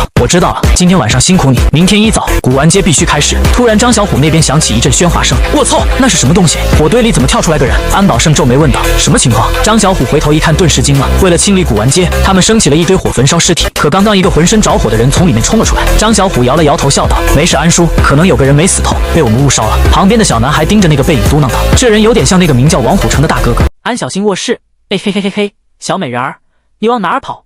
姜妍坏笑着，一把将满面羞红的安小星扑在了床上。眼见姜妍如同偷鸡吃的大坏狼一样，安小星羞涩无比，不断推拒。但姜妍有了上一次的经验，已然是轻车熟路，没几个回合就将安小星玩弄得娇喘连连，浑身酥软，一点力气都提不起来。楼下，姜妍的卧室里，4个笼罩在迷雾中的诡异正在开茶话会。我们这位老板到底是什么来头？刚刚把生命值回满的魔狼小心翼翼问道。他到现在都是炸毛的状态，没能从死亡的阴影中挣脱，十分忐忑。朱刚烈喝了一口茶，哼哼道：“老板是一个恐怖至极的人类，我跟着老板这么长时间，就没见老板亲自出过手。”烟妹点了点头，深以为然道：“老板根本没看到值得出手的目标，自然不会出手。魔狼的属性不比我们差太多，全力一击，竟然只能打掉老板1点生命值，恐怖如斯。”紫色宝箱盖子掀开，一双泛着紫色金属光泽的手从里面伸出，端起茶杯喝了一口，讳莫如深道：“幸亏老板对我们没有杀意，想让我们替他办事儿，否则我们一个都活不下来。不瞒你们说，老板踩着我的时候，我感觉看见了我太奶。”魔狼嘟囔说道：“你们知不知道老板喜欢什么，不喜欢什么？”房间中一时间陷入了安静，几个诡异大眼瞪小眼。即便是最早跟随姜妍的烟妹，也只是短短1日罢了，根本没能摸清楚姜妍的脾气。朱刚烈忽然嘿嘿笑了一声，说道：“我知道，老板肯定不喜欢你。”魔狼愣了一下，刚刚平复了一些的狼毛再一次炸了起来，悚然问道：“为什么这么说？”朱刚烈笑道：“老板给我们3个都预支了1个月的工资，而且给我们指导过消费，但没有给你指导过，老板肯定不喜欢你。”紫色宝箱嘎嘎笑了2声，看向魔狼的眼神之中满是不怀好意。有道理。就在一场诡异间的霸凌即将开始的时候，姜岩卧室的门忽然被敲响了。安保胜的声音传出：“姜岩，是我，安保胜，我有些事情和你商量。”四个诡异一愣，齐齐放下了手中的茶杯。紫色宝箱道：“不好！”烟妹快上去叫老板。烟妹反应也很快，一把拉开窗户，飘然而上，敲了敲安小心的窗户。房间里，姜岩刚刚把怀中美人包干净，正低头亲吻，突然被敲了窗户，气急败坏抬起头来，满面不善之色瞪着烟妹。烟妹姜岩的眼神被吓了一跳，险些维持不住自己的高空漂浮摔下去，小声嗫嚅道：“老板，安保胜找你。”姜岩翻了个白眼，好烦啊，能不能让人安安心心吃个夜宵？安小心缩在姜岩怀里，满面通红，开始用力挣扎，小声说道：“快去啊，待会儿爸爸发现你在我房间里，你让我怎么办？”姜岩只得穿上衣服，顺着楼道向自己房间溜达过去。面对安保胜疑惑的目光，姜岩十分淡定地找了个借口：“我出去巡逻了一下。”随手推开门，姜岩坐到了自己桌前，淡淡问道：“安叔有什么事情吗？”安保胜看着姜岩，沉默片刻之后才说道：“谢谢你照顾小虎他们，也谢谢你赶回来支援我。如果不是你，今天鼎盛集团恐怕会吃2个大亏。”姜岩摆了摆手，浑然不在意道：“一家人不说两家话。”安保胜深看了姜岩一眼：“是啊，咱们都一家人，不说那么多客套话，以茶代酒，咱爷俩喝一杯。”姜岩举起茶杯和安保胜碰了一下。安保胜说道：“明天古玩街会开市，我希望你能去镇镇场子，以后那里交给你和小新来管理，小虎他们会帮你的。”以安保胜的经验，想要建造一个人类玩家之间的交易市场，前期肯定有很多麻烦，必须有强力的镇压，才能保证古玩街秩序良好运行下去。而将古玩街托付给姜岩，也是安保胜的诚意。这不光是责任，同样也意味着财富和权力。以后这个堂口就是姜岩说了算。姜岩没犹豫，直接点头道：“可以。上辈子古玩街的确发展成了南都最大的玩家交易市场，这辈子有自己的帮助，自然更没意外。而姜岩的海量冥币也能在古玩街中拥有更大的发挥空间。”安保胜看着姜岩平静的神色，重重在他肩膀上拍了一下，欣慰道：“好小子，我女儿没看错你，加油！以后鼎盛集团都是你们2个的。”离开的时候，安保胜脚步忽然一顿，用狐疑的目光看向房间中的姜岩，问道：“你刚刚不在自己房间里，该不会跑到小新那里去了吧？小子，我警告你，他才刚满18岁，你不准对他做那种事情，否则我饶不了你，懂吗？”姜岩笑容一僵，挠头干笑道：“怎么会呢？我刚刚是害怕再有诡异来偷袭我们，不放心，就在周围检查了一下。”安保胜哼了一声：“最好是这样，你虽然很强，但安叔我也不弱，你敢欺负小新，别怪我把你剁碎了胃口。”目送安保胜离去，姜岩这才松了口气，顺着窗户又爬回了安小新房间里，继续偷香窃玉的大业。眼见坏坏的姜岩去而复返，刚刚恢复了一些力气的安小新惊叫一声，连忙缩回了被窝里。姜岩毫不客气，挤进了安小新身旁，一把搂了个满怀。你回自己屋里去。”安小新红着脸连连推拒。姜岩嘿嘿坏笑道：“不去，我屋里有4个鬼东西，阴得很，我一个人睡会害怕。你被窝里好暖和啊。咦，谁允许你穿上衣服的？”我之前好不容易才脱光，几乎没有抵抗力的安小新在他怀中象征性的挣扎了几下，如泣如诉般应提道：“不要，有花堪折直须折。”这一夜，青春的花在床榻之上盛放。安小新早就已经认定了姜岩，过了一开始的羞涩后，便也逢迎起来。上一世历经磨难的姜岩，也对来之不易的缘分十分珍惜，极尽了世间的温柔，倒也让安小新在痛楚之中尝遍了禁果之美。第2天一早，眼见古玩街开市的时间就要到了，姜岩却是用尽了浑身解数，都无法将安小新从床上薅起来。我疼死了！安小新缩在被窝里，不断推拒姜岩的手，羞愤道：“都快被你玩散架了，真的起不来。你自己去吧，我今天休息一下。”姜岩无奈说道：“还记得昨天那头魔狼偷袭这里的事情吧？你在这里不安全。”姜岩很清楚，眼下这世道也只有自己身边才是绝对安全的。安小新如果留在鼎盛大厦，姜岩会十分担心他的安危，搞不好就会被诡异偷袭致死。这妮子虽然现在已经是一个合格的暴力狂，一枪能爆出令人闻风丧胆的伤害，即便是姜岩都不愿意吃他一枪，但伤害高并不意味着战斗力就一定强。真被手段多样的诡异打个措手不及之下，安小新未必能开出枪来，被直接秒杀并非不可能的事情。说实话，姜岩不在乎这鼎盛集团里所有人的命，其中也包括安保胜，但安小新绝对不能死，不论是从男女感情而言，还是从团队配置而言，都是如此。安小新可怜兮兮说道：“可是我真的连站都站不起来了。”姜岩想起刚刚自己抱着安小新去上厕所的场景，无奈一笑。这妮子的确不是装的，破瓜之痛还是其次，主要是姜岩昨夜虽然温柔，但高达200点的力量还是在床上发挥了作用，在绝对的力量属性压制之下，再温柔的姜岩也依旧令安小新难以承受。而且姜岩还发现，力量属性高了之后，那方面的时间竟然也变长了。昨夜如果不是安小新苦苦哀求，姜岩还远远不到鸣金收兵的时候。姜岩凑在安小新耳边，低声说道：“努力一下，我背着你去。你要是赖着不起床，我就继续昨夜没尽兴的大业了。”眼见姜岩这个臭不要脸的家伙，竟然又一次对自己伸出了咸猪手，安小新吓得俏脸一白，连忙支撑着从床上爬了起来。昨夜虽然美好，但他着实已经不堪征伐。姜岩如果这时候再来一次，安小新感觉自己多半是要死在他怀里了。背着安小新离开鼎盛大厦的时候，迎面碰上了安保胜。这位南斗大佬用满是审视的目光上下打量着姜岩和安小新，质问道：“你们两个怎么回事？”姜岩随口应付道：“他没睡醒，我背他过去，让他在我背上补补觉。男女朋友背一下，没什么问题吧？”话还没说完，姜岩就背着安小新一溜烟跑了出去。4个藏在迷雾之中的诡异跑在姜岩前面，替他开路的同时，也给姜岩提供不间断的冥币入账，冥币加3774，冥币加58，冥币加5071，冥币加2471，冥币加3865。因为昨天亲手杀了王虎城一次，烟魅的诡异仆从又多了一点生命值，每秒可以提供加58的冥币收入。而紫色宝箱和魔狼昨天晚上也自己微调了一下属性和装备，生命值有了微小的浮动，每秒的冥币入账已经达到了恐怖的15239元。姜岩将安小新塞进副驾驶，一边开车一边看着后视镜里的诡异印钞，同时开始思考自己现在的团队配置。将魔狼收编进来的确是非常明智的决定。姜岩在烟魅和朱刚烈身上都已经砸了大几万的冥币，而这头魔狼昨夜刚刚归顺，姜岩急着和安小新共度春宵一刻，没顾上拿冥币砸他。但魔狼不论是从属性还是战斗力上都不逊色烟魅和朱刚烈太多。至于紫色宝箱，正面战斗力被其余3头诡异甩出了3条街，如果不是因为特殊的天赋，姜岩不会收他的。这便是诡异的不同资质带来的巨大差别。虽然砸钱总能变强，但转化率并不一样。姜岩沉思片刻，递给了魔狼一张预支工资并指导消费的合同。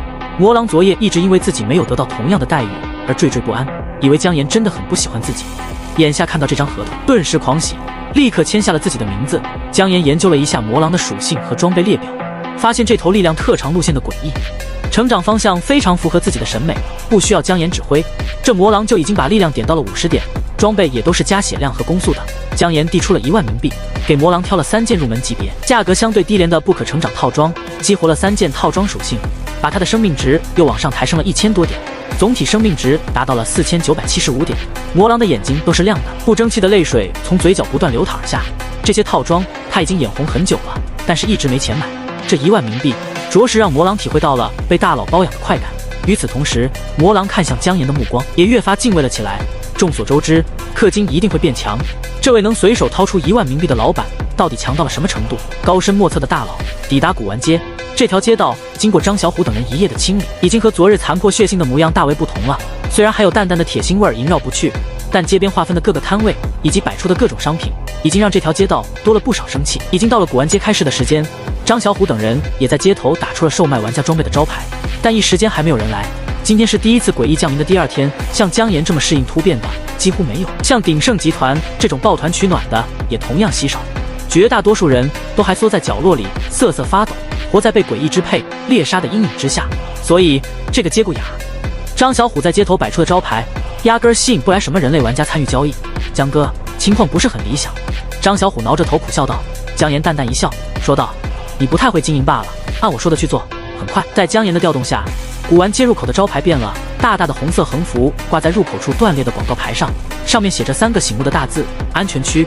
旁边还放着一个循环播放录音的大喇叭，张小虎的声音不断从里面传出：安全区内所有人类玩家的生命安全都会得到保护，没有任何诡异和人类能在古玩街内部杀人。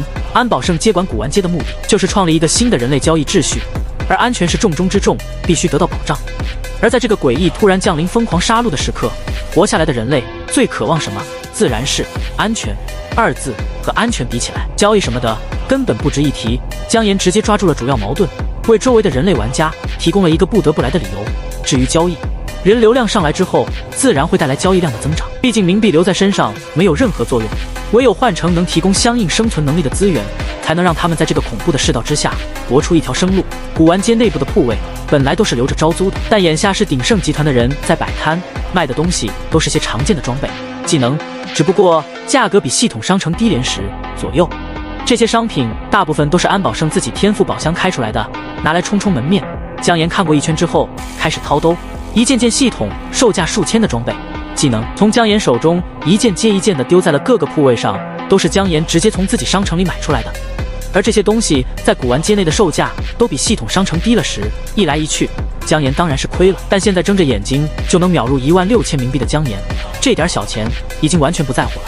只要把人流量和新的商业生态秩序做起来，这个古玩街日后提供的收益将会远超过姜岩眼下的投入。很快，每一个摊位上都有了数件能镇住场子的装备和技能。对现在的人类玩家而言，想要购买数千冥币的物品，难度还是非常高的。处理好了摊位的事情，姜岩紧接着找了一间路边保存程度最完好的店面，自己坐了进去，并且让张小虎在外面立了一块大牌子，上面写着冥币贷款、装备租赁、雇佣任务、信息交易、米面粮油、高价回收。摆出这个大牌子的时候，张小虎自己都感觉难以置信。姜岩准备亲自出手的这些生意，可都是暴利生意啊！这和他们在古玩街里摆地摊这种最低级的商业模式完全不是一个等级。作为鼎盛集团的成员，张小虎当然清楚，这些生意利润虽然很大，但是背后需要的支撑也同样恐怖。如果能力不够，还硬要搞这种生意，最后恐怕怎么死的都不知道。他小心翼翼提醒了一句，见姜岩毫不在意，也只能悻悻离开，继续张锣鼓玩街里的秩序。随着姜岩打出了安全区的旗号，这附近躲藏在角落里瑟瑟发抖的人类玩家终于开始试探着往古玩街里跑。这个节骨眼上，猎鬼局这种官方组织还没有出现，整个南都幸存下来的人都活在莫大的恐惧之中，不知道明天将会去往何方。有些悲观的人甚至认为人类文明已经进入了倒计时，在绝望之中自杀了。突然出现这样一条承诺安全的古玩街，在所有人类玩家眼中不外乎黑暗之中的明灯。而当他们进入古玩街的时候，才发现这里的情况似乎和外面截然不同。外面残垣断壁，尸山血海，诡异遍地，古玩街里却是井井有条，还有人摆摊。真的保证安全吗？一个浑身脏污泥尘的中年女人缩在古玩街入口的角落，用极低的声音问道。这人明显被诡异吓破了胆，哪怕看到古玩街内都是人类，也依旧不敢进去。张小虎按照姜岩的吩咐，温和笑道：放心，我们都很强，这里的诡异被我们杀死了，只要你在古玩街内，就是绝对安全的，不会有任何人类和诡异攻击。那中年女人仔细打量了张小虎2眼，这才下定决心，快步跑进了古玩街里。等了几分钟，发现自己真的没有受到任何攻击，而且在充满人味的地方找回了身处社群之中的安全感。这中年女人顿时嚎啕大哭了起来，哭得上气不接下气，悲怆无比。姜岩坐在店里，静静看着眼前这一切。世道艰难，万物刍狗，上辈子的姜岩也是这场悲剧中的一员，体会极深。能重活一世，让自己弥补所有的遗憾，就是姜岩最大的幸运。古玩街里的人越来越多，大家都是来白嫖安全区的，没几个人为了购物而来。但随着他们精神放松下来，周围地摊上琳琅满目的商品就开始吸引他们的注意力了。这些东西都能为他们提供更多的生存机会，令他们面对凶残诡异的时候不再微弱羸软。一个面目精明的中年人故意撇了撇嘴，大声发出不屑的声音：切，都有安全区了，我还花钱买装备干什么？站在不远处的张小虎客客气气笑道：那您可以摆个摊，把自己用不上的装备全卖了啊！开业特惠，摊位租金全免，每成交1笔收取成交额0.5作为手续费，反正您身处安全区中，要装备也没用不是？张小虎说着，指了指中年人腰间的一把商城短剑，笑道：这个灵魂绑定过的装备也可以半价丢给商城，全部换成冥币。装备一旦被玩家使用过，就会变成灵魂绑定状态，无法交易给别人了。这中年人面色一变，呵呵笑了2声，没有接这个茬儿。不傻的人都知道，生存的能力必须掌握在自己手里。眼下这个安全区看起来是安全，但鬼知道能安全多久。万一这安全区明天就被诡异打崩了，没了装备的支撑，他死得比谁都快。这双鞋价格能不能便宜一点？我真的很想要。一个近似哀求的声音从旁边一个地摊上响起，姜岩循声看了过去，发现是一个瘦小男子站在鼎盛集团的一个铺位前，看着上面一双售价为3500冥币的鞋子，满面渴求之色。这双鞋除了移动速度外，还有一个被动能力，隐身后的移动速度会再加30，经过10的折扣，这双鞋在地摊上的售价为3150冥币，比直接从商城买划算多了。这个瘦小男子的天赋很可能是隐身，所以对这双鞋的需求非常高。负责铺位的集团销售摇头拒绝道：这个价格已经很便宜了。瘦小男子苦涩道：可是我只有2800冥币。铺位销售用眼神指了指姜岩刚刚打出来的招牌，说道：你可以去贷款。瘦小男子愣了一下，贷款？这安全区里业务这么丰富的吗？连银行都整出来了。瘦小男子将信将疑，走入了姜岩的店铺。店铺橱窗后面，姜岩坐在紫色宝箱盖子上，黑色怪帽子投下的阴影遮住了他的半张脸。姜岩抽了一口就烟斗，烟雾缭绕中发出了沙哑的声音：需要什么业务？这似乎是隐秘黑压的旧烟斗。这件装备的隐藏属性，只要姜岩先抽一口烟，接下来1分钟的声音会变得沙哑而低沉，和液压的鸣叫有些神似。不知道为什么，进入这间店铺的瞬间，瘦小男子就感觉浑身一冷，仿佛有无处不在的阴气将他包裹了起来，浑身的汗毛根根倒竖而起，手脚也不受控制的开始发抖。这也不能怪他，毕竟这店面里现在有4头诡异藏身不可见的迷雾之中，阴气的确很重。姜岩在隐秘黑压3件套的效果下，看起来也不像什么好人。我想贷款315冥币。瘦小男子打着哆嗦，嗫如说出了自己的来意。姜岩点了点头，递出了一张染血的诡异合同。合同上约定了贷款总数，每月利息1，计算复利超出3天按1个月计算，未超过3天不收取利息。最重要的是，合同约定，如果借款人提前死亡，系统商城会自主将借款人的所有装备半价回购，并用回购产生的冥币支付姜岩出借的本金和利息。上辈子姜岩见过类似的合同条款，而系统也会尊重该条款。瘦小男子将这合同左右看了好几遍，心中有千万头草泥马奔腾而过。吃人不吐骨头的黑心资本家，我呸！每一个毛孔中都散发着金钱的恶臭，就该把你们都挂在路灯上。好吧，瘦小男子签下了自己的名字，诡异合同化作2道血光，没入了姜岩和男子体内。姜岩递出了315冥币，这次贷款姜岩大概率是亏本的。315冥币，贷款1个月也就产生3冥币的利息。虽然对现在的玩家而言不算个小数目，但也很容易就能凑齐还清。而在这个过程中，姜岩负担了一份诡异的合同，售价100冥币，纯就是赔本赚吆喝。但眼下还真就是一个必须赚吆喝的时候。等到玩家们的习惯被成功培养起来的时候，这门生意的暴利属性才会真正展现出来。姜岩对这点损失也根本没放在心上，转而将张小虎叫了进来，抽了口烟斗，问道：“旁边的餐馆打扫出来了吗？”这古玩街外围有不少苍蝇馆子，本来也是鼎盛集团的产业，不过并不受到重视，张小虎也没准备理会。可今天早晨姜岩来的时候，却让他派人清理这些苍蝇馆子的遗迹，从里面找出来很多炊具和食材。姜岩淡淡说道：“找个会做饭的兄弟，在一个铺位上炒饭，一直慢炒，不要停，炒出来就给兄弟们分着吃了。对外一份炒饭卖1冥币，这个价格看似低廉，实则贵得离谱。诡异降临之前，一份蛋炒饭也就10几块钱，可现在10几块钱根本换不来1冥币，根本没有人会脑残到用冥币兑换钱币，也自然没有相关汇率产生。若是在其他地方，一份炒饭卖1冥币，定然无人问津。但这里是古玩街，是安全区，一份安全的蛋炒饭，自然有更多的附加价值产生。很快，整条古玩街就都开始飘荡起了蛋炒饭的香气。很多玩家自从诡异降临到现在还没有吃过食物，高度紧张会让人暂时忘记饥饿。可现在，香味随着油烟四处飘荡，古玩街中的人类玩家有不少已经开始咽唾沫了。第一碗蛋炒饭送入了姜岩手中，味道很不错。姜岩故意端着蛋炒饭，蹲在街边大口干饭，一边吃还一边发出猪叫声：“好吃，真好吃！啊呜啊呜，吧唧吧唧。”吃相很不雅观，但对肚子饿的人来说，不亚于一场精神核爆。很快，炒饭摊子前就排起了一条长龙。很多人进入古玩街的时候，都打定主意准备老死在里面。无限白嫖安全区，姜岩也自然不可能驱逐这些潜在的消费群体，只是向他们展现了这个世界更加现实的一面。下午把旁边这几个还没他的居民楼也清理出来，一个床位10冥币1晚。姜岩指了指旁边5、6层的老式楼房，又提出了一条生财之道。张小虎愣了一下，对姜岩竖起了一根大拇指，由衷感叹道：“姜哥，您上辈子肯定是姓周，不然扒皮技术不会这么娴熟。”姜岩沈然一笑，这些生意无论是贷款还是食物，亦或者是安全区中的住宿，其实上辈子鼎盛集团慢慢都发展出来了。姜岩只不过将这个进程浓缩了一下，顺便将功劳也都揽到了自己的头上。闻讯赶来，进入古玩街内寻求避难的人越来越多，几乎人手1碗蛋炒饭的时候，远处忽然传来了一声声地动山摇的轰鸣，仿佛是某种庞然大物的脚步声。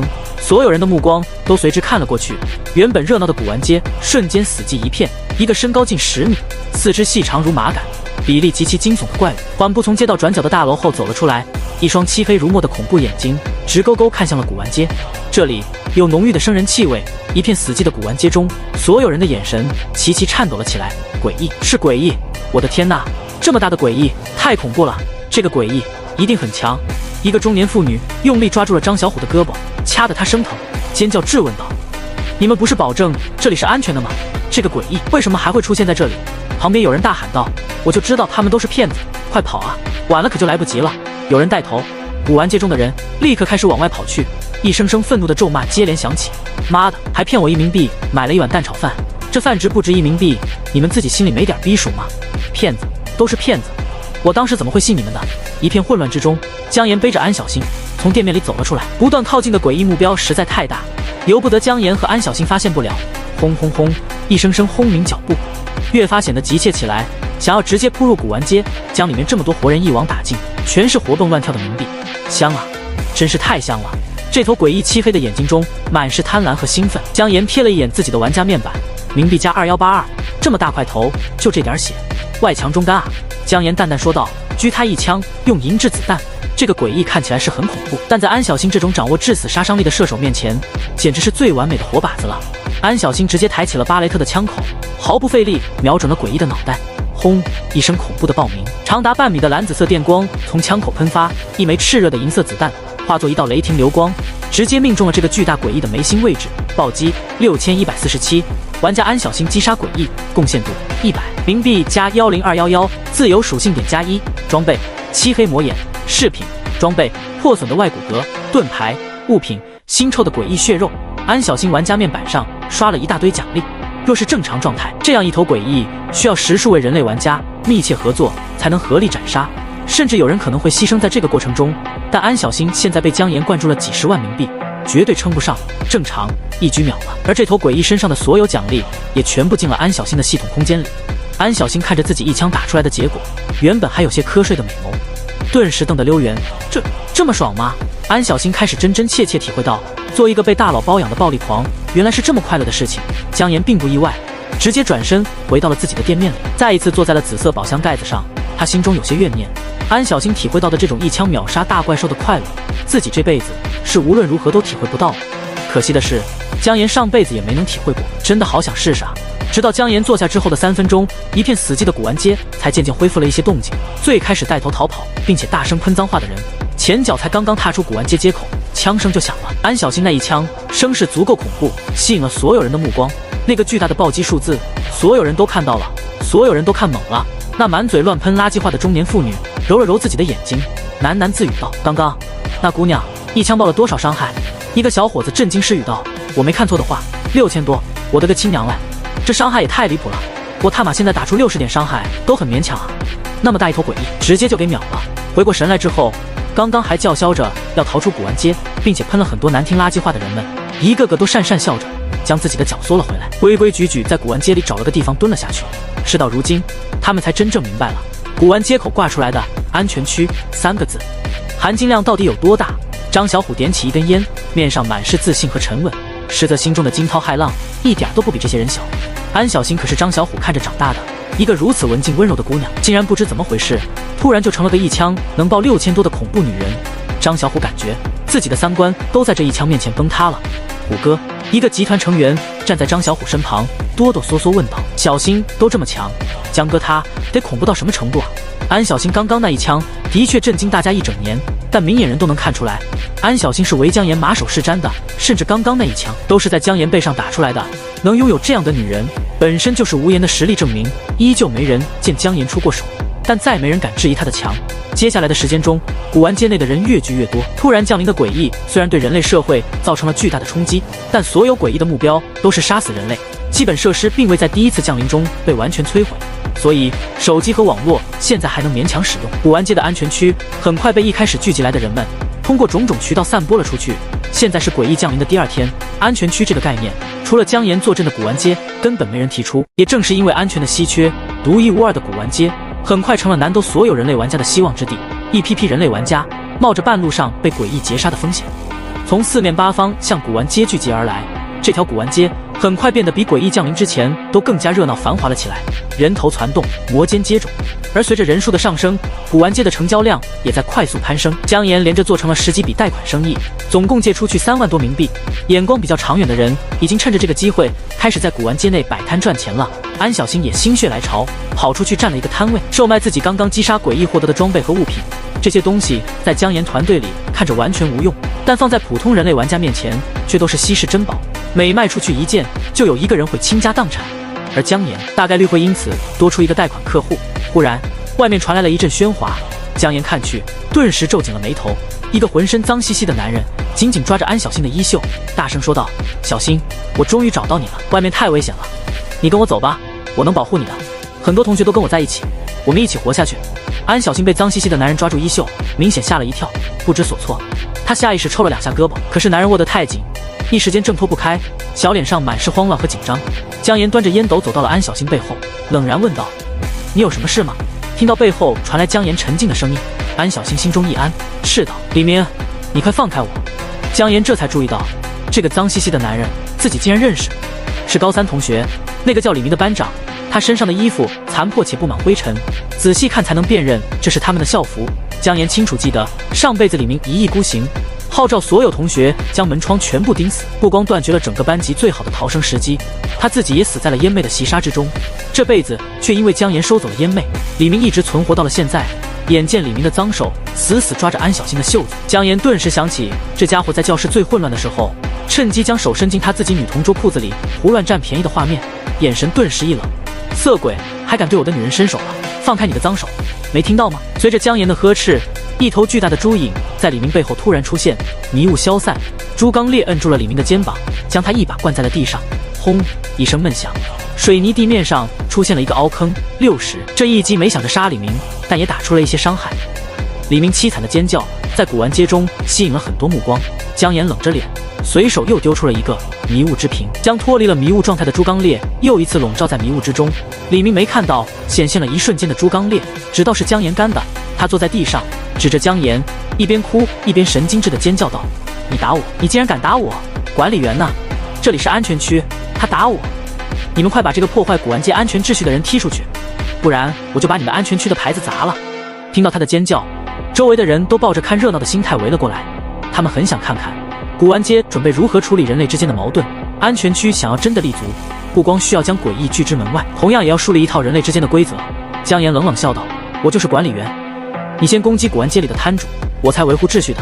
现在请你滚出古玩街，不然我就只能用暴力手段把你抬出去了。”此言一出，不光围观群众安静了下来，就连不断哭闹的李明也一时噎住了。你管理员？李明上下打量着姜岩，嘲讽道：“姜岩，我们可是同学，知根知底的。你高3还没毕业，能在1天时间里建立这样一个安全区，能不能别装逼？真正的管理员呢？还不出来？”围观群众中有人小声说道：“他恐怕真的是我刚刚的3000冥币贷款，就是从这个小伙子手里拿的。整个古玩街都是地摊儿，就这小伙子一个人有店面，他不是谁是？我一直在。刚刚真的是这个人先拉住那姑娘不放手的，人家小姑娘明明就只是摆个摊儿卖东西罢了。好家伙，敢去拉扯一枪能爆6000的姑娘，这家伙真是不要命了。”此时有不少人都认出了姜岩和安小新，虽然露面不多，但这对男女给人的印象极其深刻。大家看李明的眼神都开始有些古怪起来。这李明一看就刚来不久，否则怎么敢对安小新拉拉扯扯？他一枪爆6000，秒杀超大诡异的画面，现在还历历在目。张小虎分开人群，满面戾气，骂道：“谁敢在我姜哥的肠子里闹事儿？姜哥，是这小子闹事儿吗？”张小虎指着李明的鼻子，满脸不客气道：“知道这古玩街为什么安全吗？是因为姜哥罩着大家。你在古玩街里攻击摊主，已经违背了古玩街的规矩，还敢对姜哥信口雌黄！兄弟们，给我把这小子丢出去！”眼见一群大汉从四面八方将自己围住，李明顿时怂了，尖叫道：“等一下，姜岩，姜哥，我们可是同学，上个星期老师抽查你背课文，是谁在下面提醒你的？是我啊，你不能这样对我！”姜岩嗤笑一声，理也不理他，转身拉着安小新回到了自己店面里，安抚恋人的情绪，由着张小虎自行处理这事儿。鼎盛集团的人对如何维护堂口秩序具有相当丰富的经验。一群大汉七手八脚将李明架起，抬往古玩街口。一旦被丢出去，就又要面对无处不在的致命诡异了。李明用力挣扎，不断哭求，却哪里拗得过这几个大汉？围观群众也都是看好戏，一个替李明出头的都没有。错的是他，维护安全区的秩序对大家都有好处。路过姜岩店面的时候，李明看到门口挂着信息交易的牌子，眼睛忽然一亮，大声喊道：“姜岩，姜岩，我有重要的信息和你交易，20多个宝箱都在一起，我带你去，你别让他们把我丢出去，我以后也跟你混，你给我口饭吃就行。”几个大汉丝毫不为所动，架着李明准备丢出去的时候，却听姜岩的声音从后面响起：“等一下！”姜岩站在店门口，看着李明，眯眼问道：“20多个宝箱都在一起？”李明连连点头：“对，我说的都是真的。”沉思片刻，姜岩拿出一叠绿色的冥币，一共1000，丢在了李明面前，淡淡说道：“带我去，这1000冥币就是你的报酬，但如果你敢骗我，我就杀了你。”姜岩的威胁轻飘飘的，似乎没什么分量。张小虎却是重重打了个哆嗦，感觉2滴冷汗从背后冒了出来。李明连连点头，将地上的1000冥币收了起来，笑得十分谄媚。刚刚对姜岩的横眉冷对一点都看不到了，先倨后恭，真是可笑。姜岩带着张小虎回到店里，拿出了10万冥币，分别丢了2万给紫色宝箱和魔狼，吩咐道：“这是你们2个的奖金，你们守住这里，如果有诡异侵犯，杀无赦；如果有人类闹事，就听张小虎的安排。”剩下的6万冥币，姜岩全部交给了紫色宝箱，说道：“这店里的生意，你用这6万都给我运转起来，别耍猫腻，我回来要查账。”紫色宝箱因为自身外表比较温和，一直没有在迷雾里，给姜岩充当着板凳。此时他张开盖子，毕恭毕敬接过姜岩的6万冥币，严肃说道：“谢谢老板的信任，我绝对好好干。”这紫色宝箱并不适合姜岩的队伍外出探索，但是配合正面战斗力足够强的魔狼，帮姜岩管古玩街里的生意，还是很合适的。安顿好了古玩街的事情，姜岩带着安小新、朱刚烈和烟妹准备去探探李明所说的20多个宝箱聚集之地。对李明交易的情报，姜岩半信半疑。理论上来说，宝箱的刷新完全是随机的，怎么可能在一个地方堆积20多个？但偏偏姜岩上辈子似乎听说过类似的传闻，一个人撞大运，找到了一个很多宝箱堆积的地方，得到了近10万冥币的资源，一跃成为了当时南斗最风光的人类玩家之一。不过此人似乎运气不太好，在第2次诡异降临的前夜，无端暴毙在自己家里。10万冥币的财富对现在的姜岩而言也算不上很多，但姜岩对大量的宝箱聚集还是很有兴趣，毕竟里面可能出现隐藏资源，那是商城里没有的东西。就算李明说了谎，这一趟也能杀死一个敢占安小新便宜的讨厌鬼，总归不亏。姜岩拉着安小新的小手，带着迷雾中的朱刚烈和烟妹离开了古玩街，示意李明带路。李明的眼底闪过了一抹惊喜之色，姜岩就一个人出来的。至于安小新，李明就没把她当人。乱世之中，性格柔弱的女人有多好拿捏，李明可太清楚了。好机会，只要杀了姜岩，安小新就是我的了。李明怦然心动。安小新可是全校最美的姑娘，自己一时不慎就被姜岩一把拉走。李明昨天晚上悔恨了好久，他依旧笑得热切而谄媚，带着姜岩和安小新轻车熟路向一个方向快速走去。看着李明越走越熟悉，甚至开始从建筑物的废墟之中绕小路穿行，姜岩眼中玩味之色更浓了2分。李明发现了20多个宝箱却不去开，反而将消息卖给姜岩，肯定是因为那里有什么危险。既然有危险，李明就不可能总是活动在那片区域，但是他现在行动如此熟悉，所以这条路多半不是去找宝箱的路，而是回他家的路。从刚刚李明在地摊上见到安小新的时候，就一直想要借助同学和班长的身份掩护，强行带他走。被安小新拒绝之后，李明甚至直接上手，开始拉扯安小新。若不是古玩街里人很多，李明肯定会对安小新做出更过分的事情。活过了3次诡异降临的姜岩，对人性之恶认识已经太过深刻。李明这点恶臭的小心思，在姜岩眼中一览无遗。姜岩也不拆穿他，只是冷笑着跟在李明背后，倒要看看他准备玩什么花招。马上到了，我们走快一点。李明扭头对姜岩和安小新笑了一下，目光不由在2人牵着的手上扫过，眼中闪过一抹阴沉。他的脚步陡然加快，绕过了面前一个残破的转角，消失在姜岩和安小新视线中的瞬间，李明用力跳了一下，似乎越过了面前什么看不到的屏障。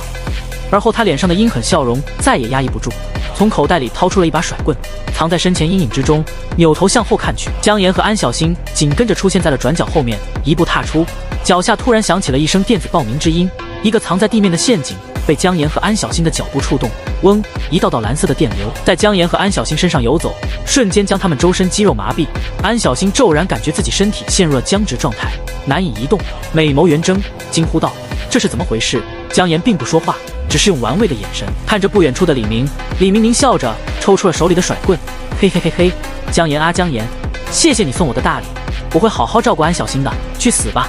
他手中甩棍劈头砸向姜岩头顶，破空之声凄厉，明显毫无留手。以李明故意强化过的力量属性，这一棍足以要了人的命。姜岩眼神冷淡，眼皮都没有眨动半下。砰！甩棍砸在姜岩额头上，冒出了一个伤害数字1。姜岩因为身体僵直，被打得向后仰倒，躺在了地上。李明面颊泛起兴奋而病态的潮红，看都没看姜岩一眼，直接伸手去抓安小新胸前的衣领。你归我了！李明的声音尖利而扭曲，在他心里，姜岩吃了自己这么狠的一棍子，肯定死了。至于伤害数字什么的，已经开始幻想如何侵犯安小新的李明，完全忘了留意。就在李明的手即将抓住安小新衣领的时候，安小新身旁迷雾中猛然探出了一只绿油油的鬼手，在黑烟萦绕中一把攥住了李明的胳膊。李明的身体骤然一僵，阴寒至极的触感从李明皮肤上寸寸蔓延，不断向上攀爬，仿佛要彻底冻结李明的血肉。这种感觉李明之前体会过，诡异李明缓缓扭过头，颤抖的视野中出现了一个不知何时出现在自己身旁的诡异。这诡异的模样勾起了李明心中最恐惧的回忆。这不就是曾经在学校里肆虐的那头诡异吗？为什么突然出现在了这里？烟妹捏着李明的手腕，扭头问道：“老板，杀了他吗？”江岩缓缓从地上坐了起来，摇头道：“不用，宝箱还没找到呢。朱刚烈，赏你吃他一条腿。”朱刚烈嘴馋的笑声从旁边的迷雾之中响起，嘿嘿嘿，终于有肉吃了。当老板的朱真幸福，迷雾消散，朱刚烈巨大恐怖的朱躯出现在了李明身旁，他大手一捞，直接将李明的一条腿送到了口中，咔哧咔哧，鲜血四溅，顺着朱刚烈的下巴流淌。李明的一条腿在朱刚烈口中就如同西瓜一样，短短2秒就被吃了个精光。不要！李明惊恐至极的哭嚎声在周围废墟之中激荡。江岩把安小新搂在怀中，下意识遮住他的目光，不让他看如此血腥的一幕。李明令人毛骨悚然的尖叫，让安小新娇躯微微颤抖，不自觉往江岩怀里又挤了挤。江岩平静说道：“你以为自己没直接死在古玩街是为什么？那里是我建造的安全区，我不能直接杀人，否则岂不是自己打自己的脸？但你既然真敢引诱我出来，还想杀了我，抢我的女人，我是该说你胆子大，还是没大脑？”江岩看着地上痛苦挣扎、满面死惧之色的李明，淡淡说道：“如果你直接离开古玩街，兴许还能多活2天。现在乖乖带我去找宝箱，我任你自生自灭。如果再耍什么花招，我就让朱刚烈吃了你的宝贝。”江岩冷然的目光看了一眼李明的裤裆，朱刚烈脸上变态的笑容一僵，眼神有些抗拒。他吃人很有讲究，女人全身都能吃，可男人的宝贝是绝不吃的。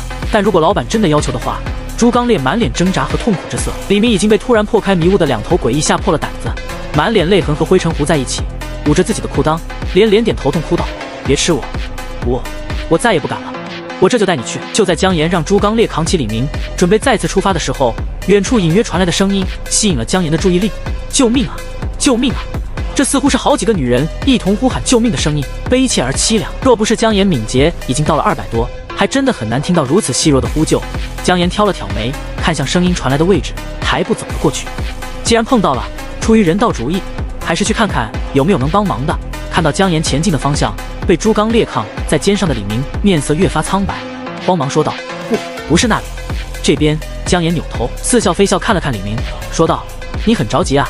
江岩探手一指声音传来的地方，玩味问道：“那里该不会是你的住所吧？刚刚那个麻痹陷阱，能将属性如此高的江岩也控制住短短几秒，威力的确不俗。”江岩估计李明的天赋就是增幅陷阱的，否则普通陷阱对江岩而言没什么影响。而李明布置陷阱的地方不可能离他的住所太远，否则就失去了意义。合理推论，大概率就是真相。李明身躯一颤，眼中满是死灰色的绝望。江岩嗤笑一声，走到了一扇地窖大门前。这是个老式的居民区，楼下侧面有军绿色的双开地窖大门，供居民储存食物。楼房已经在诡异肆虐下十分破败，而且很不安全。与之相比，这地窖倒是很好的藏身之处。而江岩刚刚听到的呼救声，就是从这地窖下面传来的。站在门口，呼救声音已经非常清晰：“有人吗？救救我们啊！”呜呜呜！一声声痛哭和尖叫从门后传出。江岩伸手一把将门上的铁锁捏断，砰的一声打开了地窖大门，光线透入，照亮了5个女孩的脸。令江岩惊讶的是，这5个女孩自己竟然都认识，都是江岩的同班女同学，而且是容貌身材都很不错的那种。江岩，是你吗？太好了，快救救我们！我们被里面那个人面兽心的家伙绑架了。把5个女孩都救出来之后，江岩这才知道了事情始末。烟妹的袭击结束之后，学校一片混乱，最终没能等来官方救援，却等来了另一个诡异。那诡异途光一个居民区，发现这所学校里还有这么多活人，自然按捺不住，直接突袭。惊恐万状的学生们开始四散奔逃，而李明靠着自己的班长权威，聚拢了10几个同班同学一同逃窜。一路上，李明指挥着男同学和不好看的女同学送死，自己则带着好看的女同学，最终找到了这样一个地窖。入夜后，5个女同学的噩梦就开始了。李明把冥币全点了力量属性之后，这5个女同学竟然连手都挡不住他。还没从恐慌中回过神来的女同学，挨个被他奸污了。看到被朱刚烈抗在肩膀上没了一条腿的李明，5个女生顿时发疯一样冲上来围殴李明，大有要直接弄死他的架势。江岩让5个女生出了出气，就让朱刚烈将他们隔开，淡淡说道：“他还欠我东西，不能死。之前的古玩街现在是安全区，在那个方向，你们自己过去吧。”江岩带着安小新转身就准备离去。等一下，一个女生一把拉住了江岩，满脸恐惧之色，颤声说道：“我们能不能跟着你？外面全是怪物，我好害怕。”刚刚从地狱中脱困，这5个女生本能想要从姜岩身上寻找安全感。姜岩不着痕迹将手抽了出来，淡淡说道：“不能，我有更重要的事情要做。你们自己去古玩街，离这里并不远。”眼见姜岩抬步离去，那女生尖叫问道：“那如果我们半路上被诡异杀了怎么办？”姜岩头也不回，淡淡说道：“你们跟着我，更容易被诡异杀掉。自己要去的地方有诡异的可能性极大，而且很可能是资质极强的诡异，对付起来并不容易。”姜岩只能保证自己和安小新不会受到伤害。至于多带上5个拖油瓶，姜岩是完全接受不了的。眼见姜岩背影越来越远，一个女生绝望哭道：“借口，都是借口！姜岩，你怎么一点责任心都没有？我们5个都是女人，你应该保护我们，就这么把我们抛下，你算什么男人？”姜岩无声一笑，走得更快了。从男人身上索取，是写进了一部分女人基因里的本能，索取不成就会触发。你算什么男人？得被动技能。但这世上的女人何止千万，我是个男人，就要保护所有女人。姜岩一点救世主的心态都没有，这种操蛋的世道，能保护好身边的人已经很可贵了。眼见姜岩快速消失在转角，5个女生脸上不由涌起了绝望之色。混蛋，他简直就是个混蛋！一个女生气愤唾骂：“世界上怎么会有这种男人的？”另一个女生叹气，摇头说道：“保护是情分，不保护是本分。我们和姜岩本来没什么关系的，当了2年同学，和他说过的话加起来也不超过20句吧。走吧，我们去找古玩街。”按照李明的指引，姜岩终于找到了那传说中20多个宝箱集中于一处的所在，一座烂尾建筑的地基内部，一堆宝箱闪烁着蓝色和绿色的光芒，粗略一数有20-30个。这个烂尾楼再难都也比较有名，毕竟很少有楼刚刚盖好地基就烂尾的。姜岩拉着安小新，朱刚烈扛着断腿的李明，站在地基最上沿，低头看向下方如罗马斗兽场般的巨大圆形空间。几根混凝土立柱孤零零指着天空，一些铁皮推车、铁锹之类的工具遗落在地，已经锈迹斑斑。最扎眼的是下面的好几具人类尸体，这些尸体看不出致命伤，但看样子都死了半天以上，开始腐烂膨胀，恶心极了。这个堆积了许多宝箱的地方，明显已经被很多人发现过了，但没有一个人成功得到里面的宝物。满面惨白之色的李明在朱刚烈肩膀上打着哆嗦问道：“我带你来了，可以放我走了吗？”他被吃了一条腿，如果不赶快想办法止血，恐怕活不过天黑了。李明已经感觉一阵阵的冰冷向自己身体倾袭而来。姜岩不置可否，淡淡笑问道：“里面的诡异是什么样的？你见过吗？”李明摇头，有气无力道：“没见过，我看里面死了那么多人，就没敢进去。快放我走吧！你这么厉害，肯定能拿到这些宝箱的。”姜岩若有所思点了点头，而后说道：“朱刚烈，把李明扔进去。”李明颤颤巍巍抬头，不敢相信自己的耳朵，指着姜岩尖叫道：“你不守信用！我们说好的，我带你来，你就放了我。”姜岩冷笑道：“和你个只会欺负女人的强奸犯讲什么信用？下去帮我探探路吧。”朱刚烈直接抡圆了胳膊，把李明丢出了一个抛物线。砰！李明落地，发出一声闷响。姜岩，你不得好死！李明凄厉的叫声从下面飘了上来。姜岩拉着安小新的小手，站在上面乐呵呵看着李明。若是个没有强化过的普通人，这一摔不死也是重伤。但李明给自己加了好几点力量属性，生命力更加顽强旺盛，被摔了一下，只是口鼻中喷出血来，并未受到致命的伤害。他看着眼前不远处的蓝绿色宝箱，咬紧沾血的牙齿，3只并用，一步步向宝箱爬去。只要我能得到这些宝箱中的资源，我不光能恢复状态，说不定还能反杀姜岩。你给我等着，只要给我机会，我必杀了你！李明脸上满是怨毒之色，令人不寒而栗。只可惜他梦想中的情景到死都没有出现。刚刚爬了3步，李明耳边忽然听到了一声沙哑低沉的嘶鸣。李明岌岌可危的生命值随着这声嘶鸣立刻开始持续下跌，53、57、51。短短3秒过后，李明的生命值彻底归零，双目之中一片死灰。他死了。看着李明就这么静静死在了原地，而那诡异从始至终都未曾露面，姜岩饶有兴趣笑道：“诅咒攻击嘛，有点意思。你们就站在这里等，我下去看看到底是个什么诡异。”诅咒类型的诡异往往十分难缠，而且神秘莫测，有机会击杀比自己强大的对手，人多也没什么用，甚至可能带来额外的混乱和风险。安小新架起了雷霆巴雷特，随时准备支援姜岩。姜岩轻轻巧巧跳了下去，闲庭信步向那一堆宝箱走去，似乎察觉到了姜岩身上的威胁远比李明大。还没等姜岩靠近，刚刚的嘶鸣声音就又一次响了起来。姜岩身上紧接着也冒出了一连串的伤害数字，111。姜岩现在力量值高达200多，就算不穿装备，生命值都有2000多，加上他那一身毫无人性的装备加持下，生命值都不是正常人类玩家的范畴了，比诡异更像诡异。同时姜岩的神秘的怀表和隐秘黑压的旧烟斗2件装备，还带来了很高的每秒回血属性。诅咒带来的伤害落在姜岩身上，就和不存在一样。姜岩面色如常，继续走向那堆宝箱，依旧没看到那诡异躲在什么地方，对自己施加诅咒。但如果那诡异还不出来，姜岩可就要在他面前开他的宝箱了。眼见姜岩不断靠近，那诡异明显急了，又一声嘶哑的诅咒响起。嘶！一个黑紫色的能量球体凭空出现在了姜岩头顶。姜岩抬头看了看，并不理会，继续往前走。这是一个延迟单次伤害的诅咒。2秒后，黑紫色的能量球体爆开，化作了一个十分恐怖的骷髅头，落入了姜岩头顶。姜岩身上再次腾起了一个伤害数字1，属性碾压，恐怖如斯。你他妈是什么逆天东西？一个嘶哑的声音终于忍不住开始骂街了。姜岩已经走到了第一个绿色宝箱前面，乐呵呵伸出双手笑道：你要是再不出来，我可就要开你的宝箱喽。眼见姜岩已经将手放在了第一个宝箱上，那诡异终于忍不住了，放开我的宝箱。一团涌动的黑影从不远处一个混凝土立柱阴影中飘了出来。姜岩了然，原来是一个虚体诡异。这种诡异行踪飘忽不定，而且不吃任何物理伤害，的确很适合诅咒的战斗方式。只可惜碰上了姜岩这种不讲道理的人类，单项属性数值比诡异3项属性数值加起来都高一截的人类玩家。诡异打不出伤害来是板上钉钉的事情，只要单项属性超过对方20，就会产生属性压制，超过50，属性压制会像爸爸打儿子一样。姜岩全属性都是面前这虚体诡异的600到700，站着让这诡异打3天3夜，生命值都是满的。不过姜岩身边暂时没有法术类型的队友存在，自己也无法造成伤害，还真杀不掉这个免疫物理攻击的虚体诡异。和你谈一笔买卖。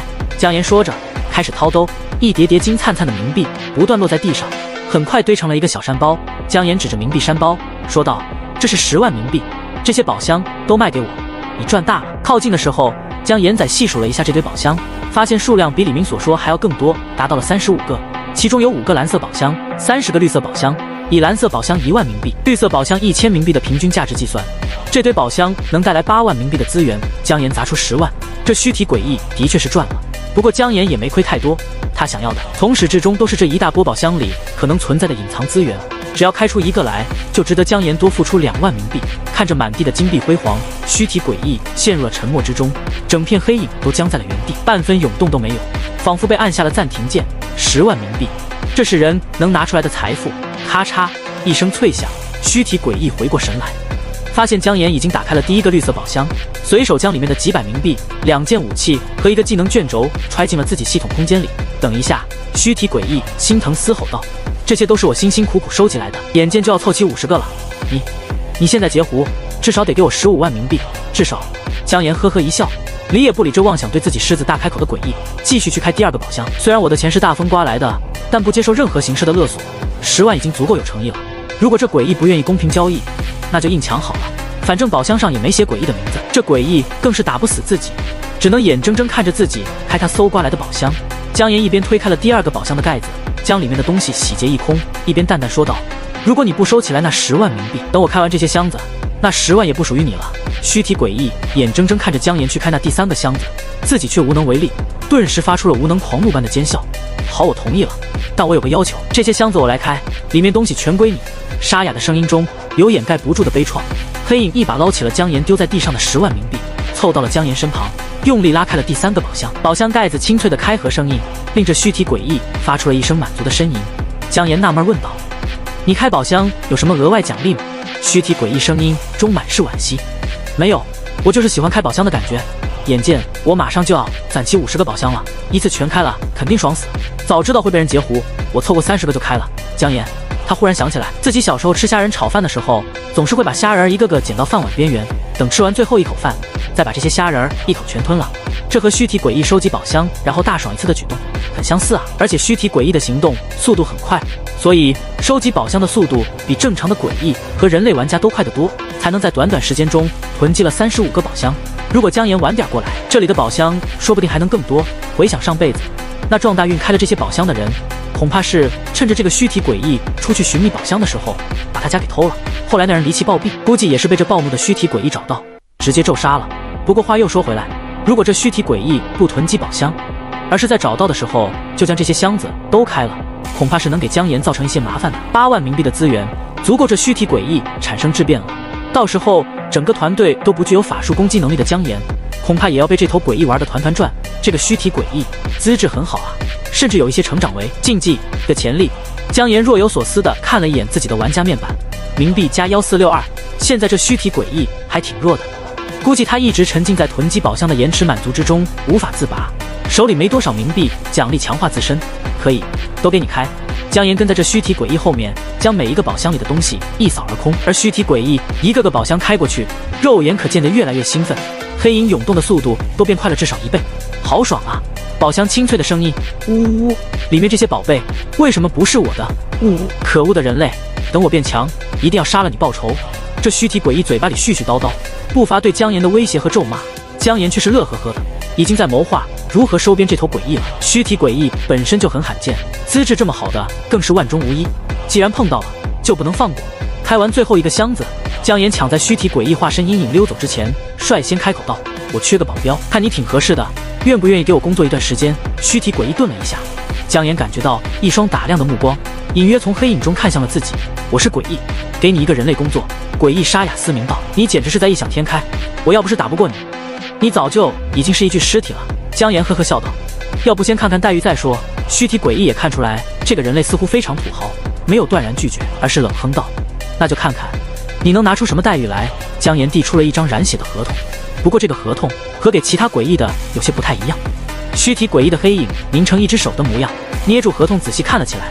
给你干活，1个月才给我1万。虚体诡异嘶哑讥讽：“你看不起谁呢？”这虚体诡异是姜岩碰到的第一个嫌弃自己月薪1万低的，不过姜岩早就料到了这一点，毕竟这虚体诡异收集宝箱的速度实在太快，算是诡异中的大富翁，对冥币的衡量标准肯定也是不一样的。但姜岩也早就准备好了自己的杀手锏。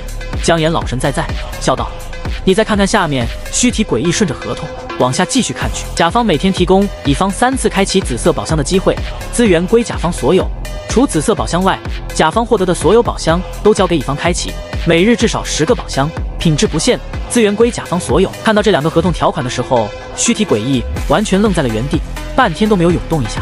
这2条都是真的吗？虚体诡异嘶哑的声音激动而颤抖：“你每天能让我开这么多次宝箱？”姜岩乐呵呵点头道：“当然，我将言行走江湖，从不食言。”虚体诡异惊疑不定，问道：“你从什么地方找到那么多宝箱的？尤其是每天3个紫色宝箱，我在南沟找了那么多宝箱，都没碰到一个紫色的宝箱。”他的语气炽热而贪婪，如果都是真的，那也太爽了吧！与之相比，月薪什么的根本不值一提啊！姜岩胸有成竹笑道：“放心，山人自有妙计，我敢写在合同上，就肯定能完成。我岳父每小时能挖出1个宝箱，都拿给你开，又有何妨？至于紫色宝箱，我家里正好养了1个，给你开几下，他又不掉块肉。”虚体诡异断然说道。一言为定，他立刻在诡异的合同上签下了自己的名字，化作2道红光，分别没入了姜岩和虚体之中。姜岩十分满意，说道：“你化形成乌鸦的样子，停留在我的肩头吧。”虚体诡异一言，黑影涌动之间，化作了一只拳头大小的黑鸭，落在了姜岩肩头。这黑鸭只有个轮廓，没有羽毛等细节，额间点缀一抹血红，如同一颗独眼，看起来分外惊悚。姜岩预支给了黑鸭1万冥币的薪水，开始研究这虚体诡异的属性。诡异黑鸭属性：力量0，敏捷26，智力46，特性虚无，力量值永远为0，每点智力属性加10生命值，无法发动物理攻击，不会遭受物理攻击造成的法术伤害加10，受到的法术伤害加10。这个特性是诡异和人类之间的巨大差别之一，其他诡异身上也有对应的特性，只不过没有黑鸭的虚无特性这么特殊罢了。比如猪刚鬣和魔狼都是狂兽。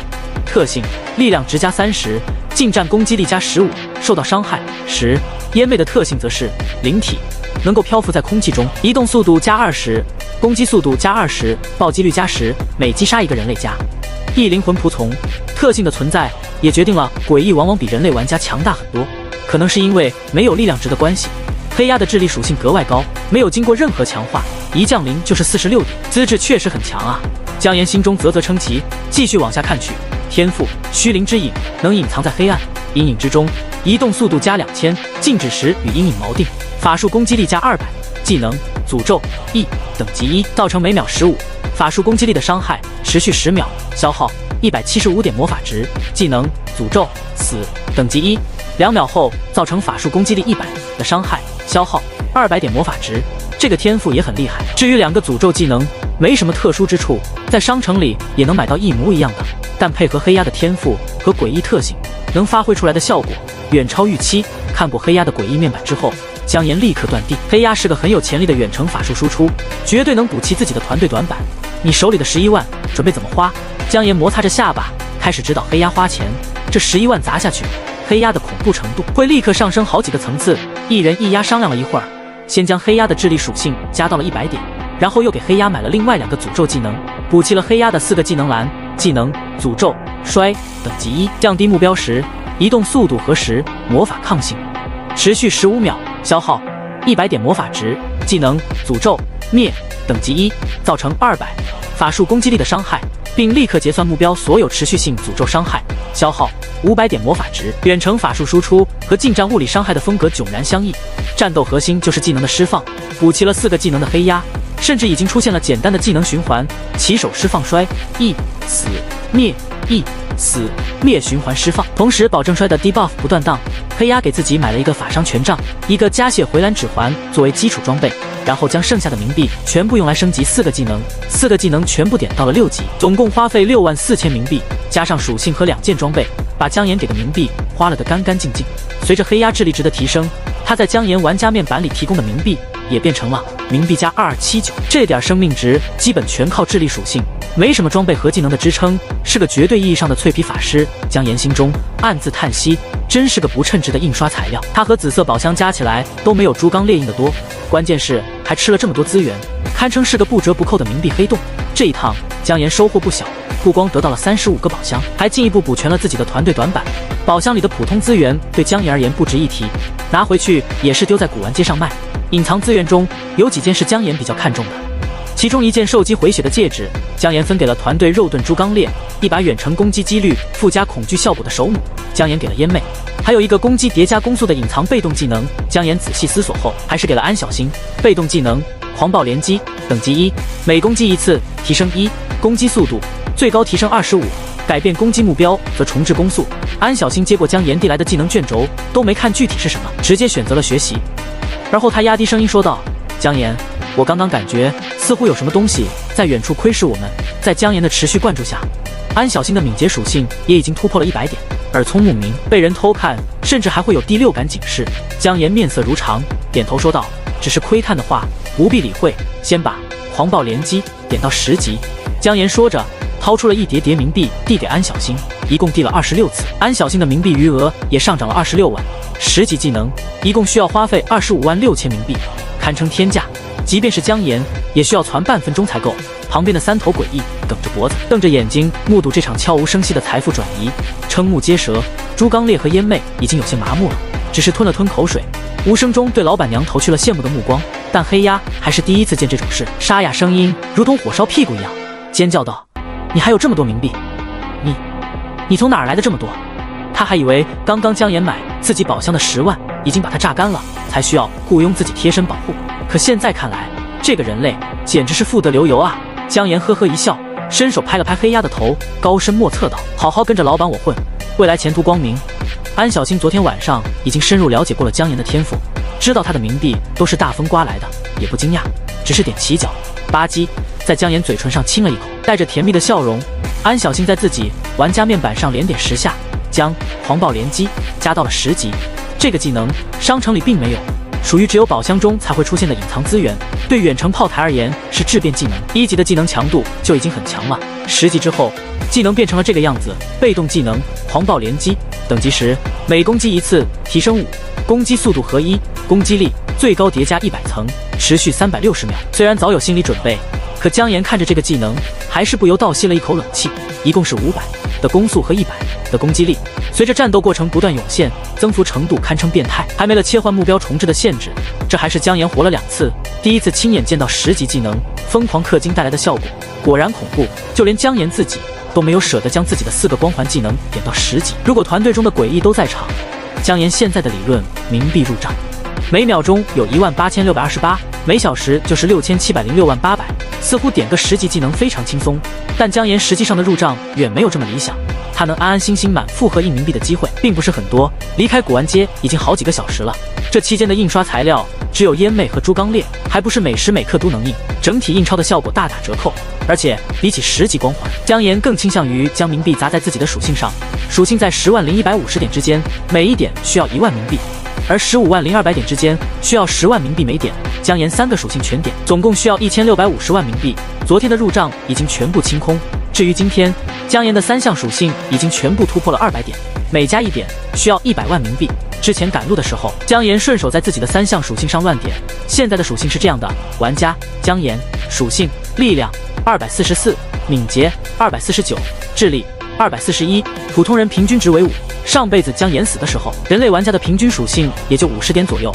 据说猎鬼局的10大猎神能勉强达到100点，而现在才刚刚第一次诡异降临的第2天，姜岩的3项属性都逼近了250点的关口，堪称超级无敌大变态。如此变态的属性，自然是有代价的，所以姜岩兜里的余额也并不是很充裕。不过见识了安小新手里这个10级技能之后，姜岩终于决定自己应该把身上的4个光环都加到10级看看效果。这4个光环之前都被姜岩加到了7级，但想要成为高贵的10级技能，依旧需要付出22万4000冥币的代价。4个光环一共花了姜岩近90万冥币，奇迹变成了10级技能。被动技能你找光环，等级时减少周围50米敌对单位55，移动速度每秒有25，几率令敌方单位陷入禁锢状态。被动技能反击光环，等级时50米范围内的所有友方单位受到近战攻击时，反击200点伤害给攻击者，对自己效果翻倍。被动技能强击光环，等级时为50米范围内的所有友方单位加55攻击力，对自己效果翻倍。被动技能耐久光环，等级时为50米范围内的所有友方单位加55移动速度，对自己效果翻倍。除了你找光环外，其他3个光环都出现了对自己效果翻倍的词条。强击光环对姜岩而言完全没有用，耐久光环提升的速度也在姜岩预料之中。倒是这个反击光环的效果令姜岩有些吃惊。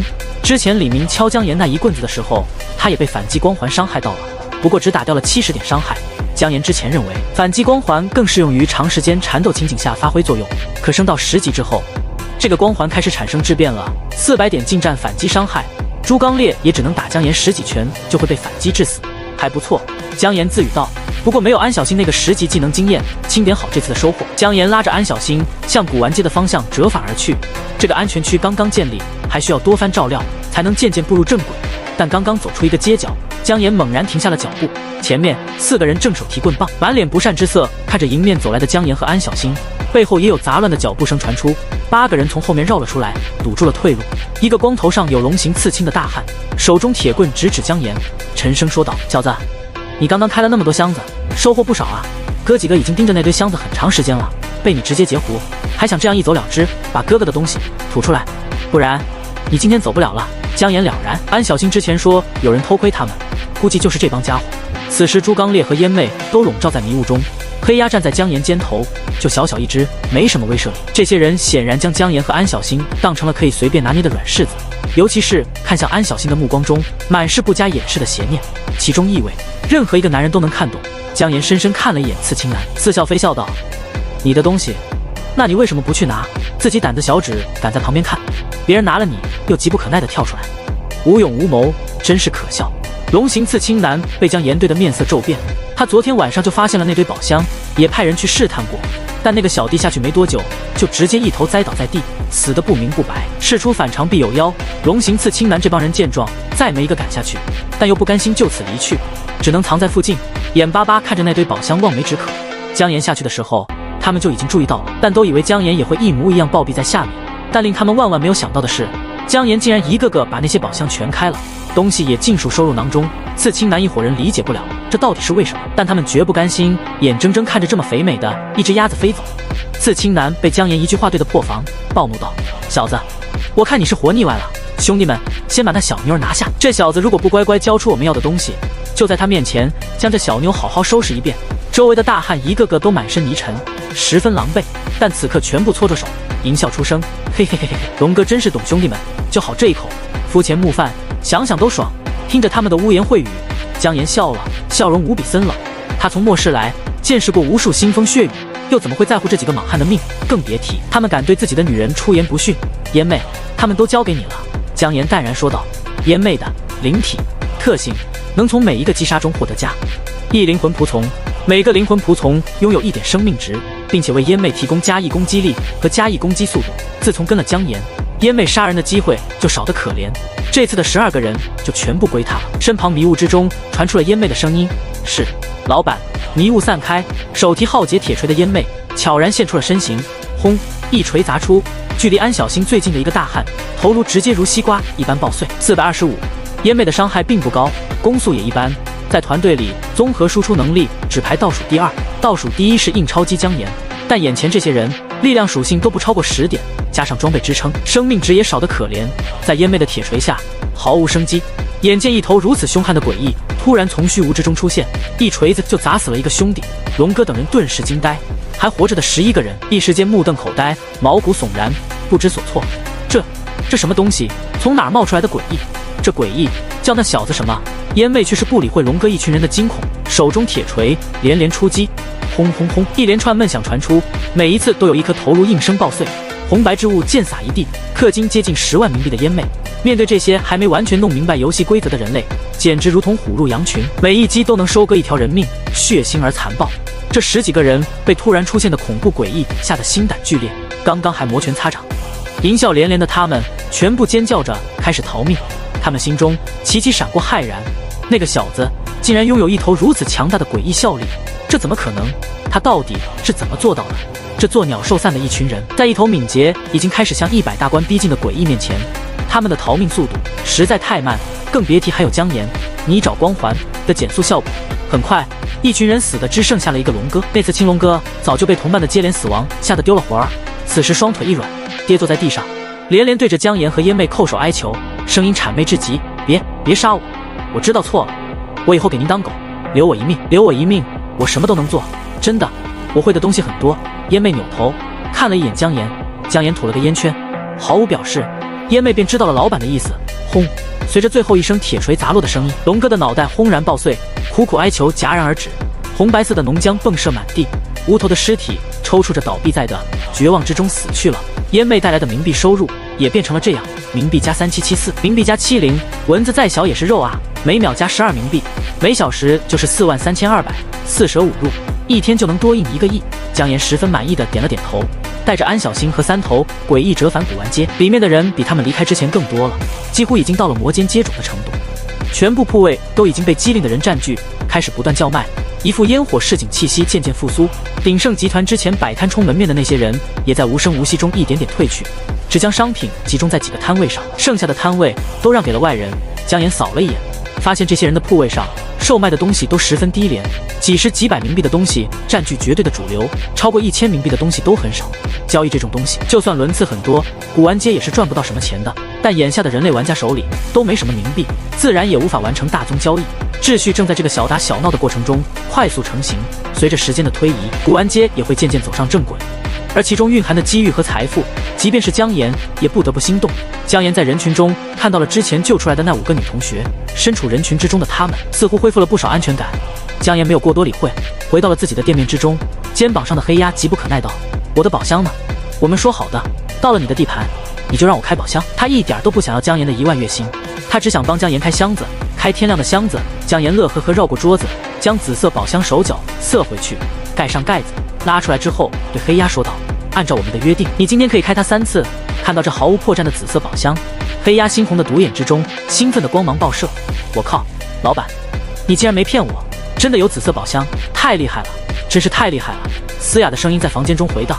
黑鸭化身一只阴影手臂，一把掀开了紫色宝箱的盖子，满怀期待道：“让我好好看看紫色宝箱里能出什么好宝贝。”话音未落，紫色宝箱之中骤然亮起了一道锐光，锋利的舌剑弹射而出，贯穿了黑鸭化身的阴影手臂。房间中死寂了一瞬间，阴影手臂僵立原地，不知所措。紫色宝箱发现自己没有打出半点伤害，同样愣住。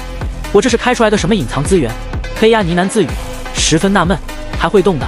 姜岩乐呵呵将紫色宝箱的舌头塞了回去，盖子重新合拢，对黑鸭说道：“今天还能开2次。”黑鸭：“不是，你这紫色宝箱还能重复开的吗？不愧是紫色宝箱，逼格就是高。”咔！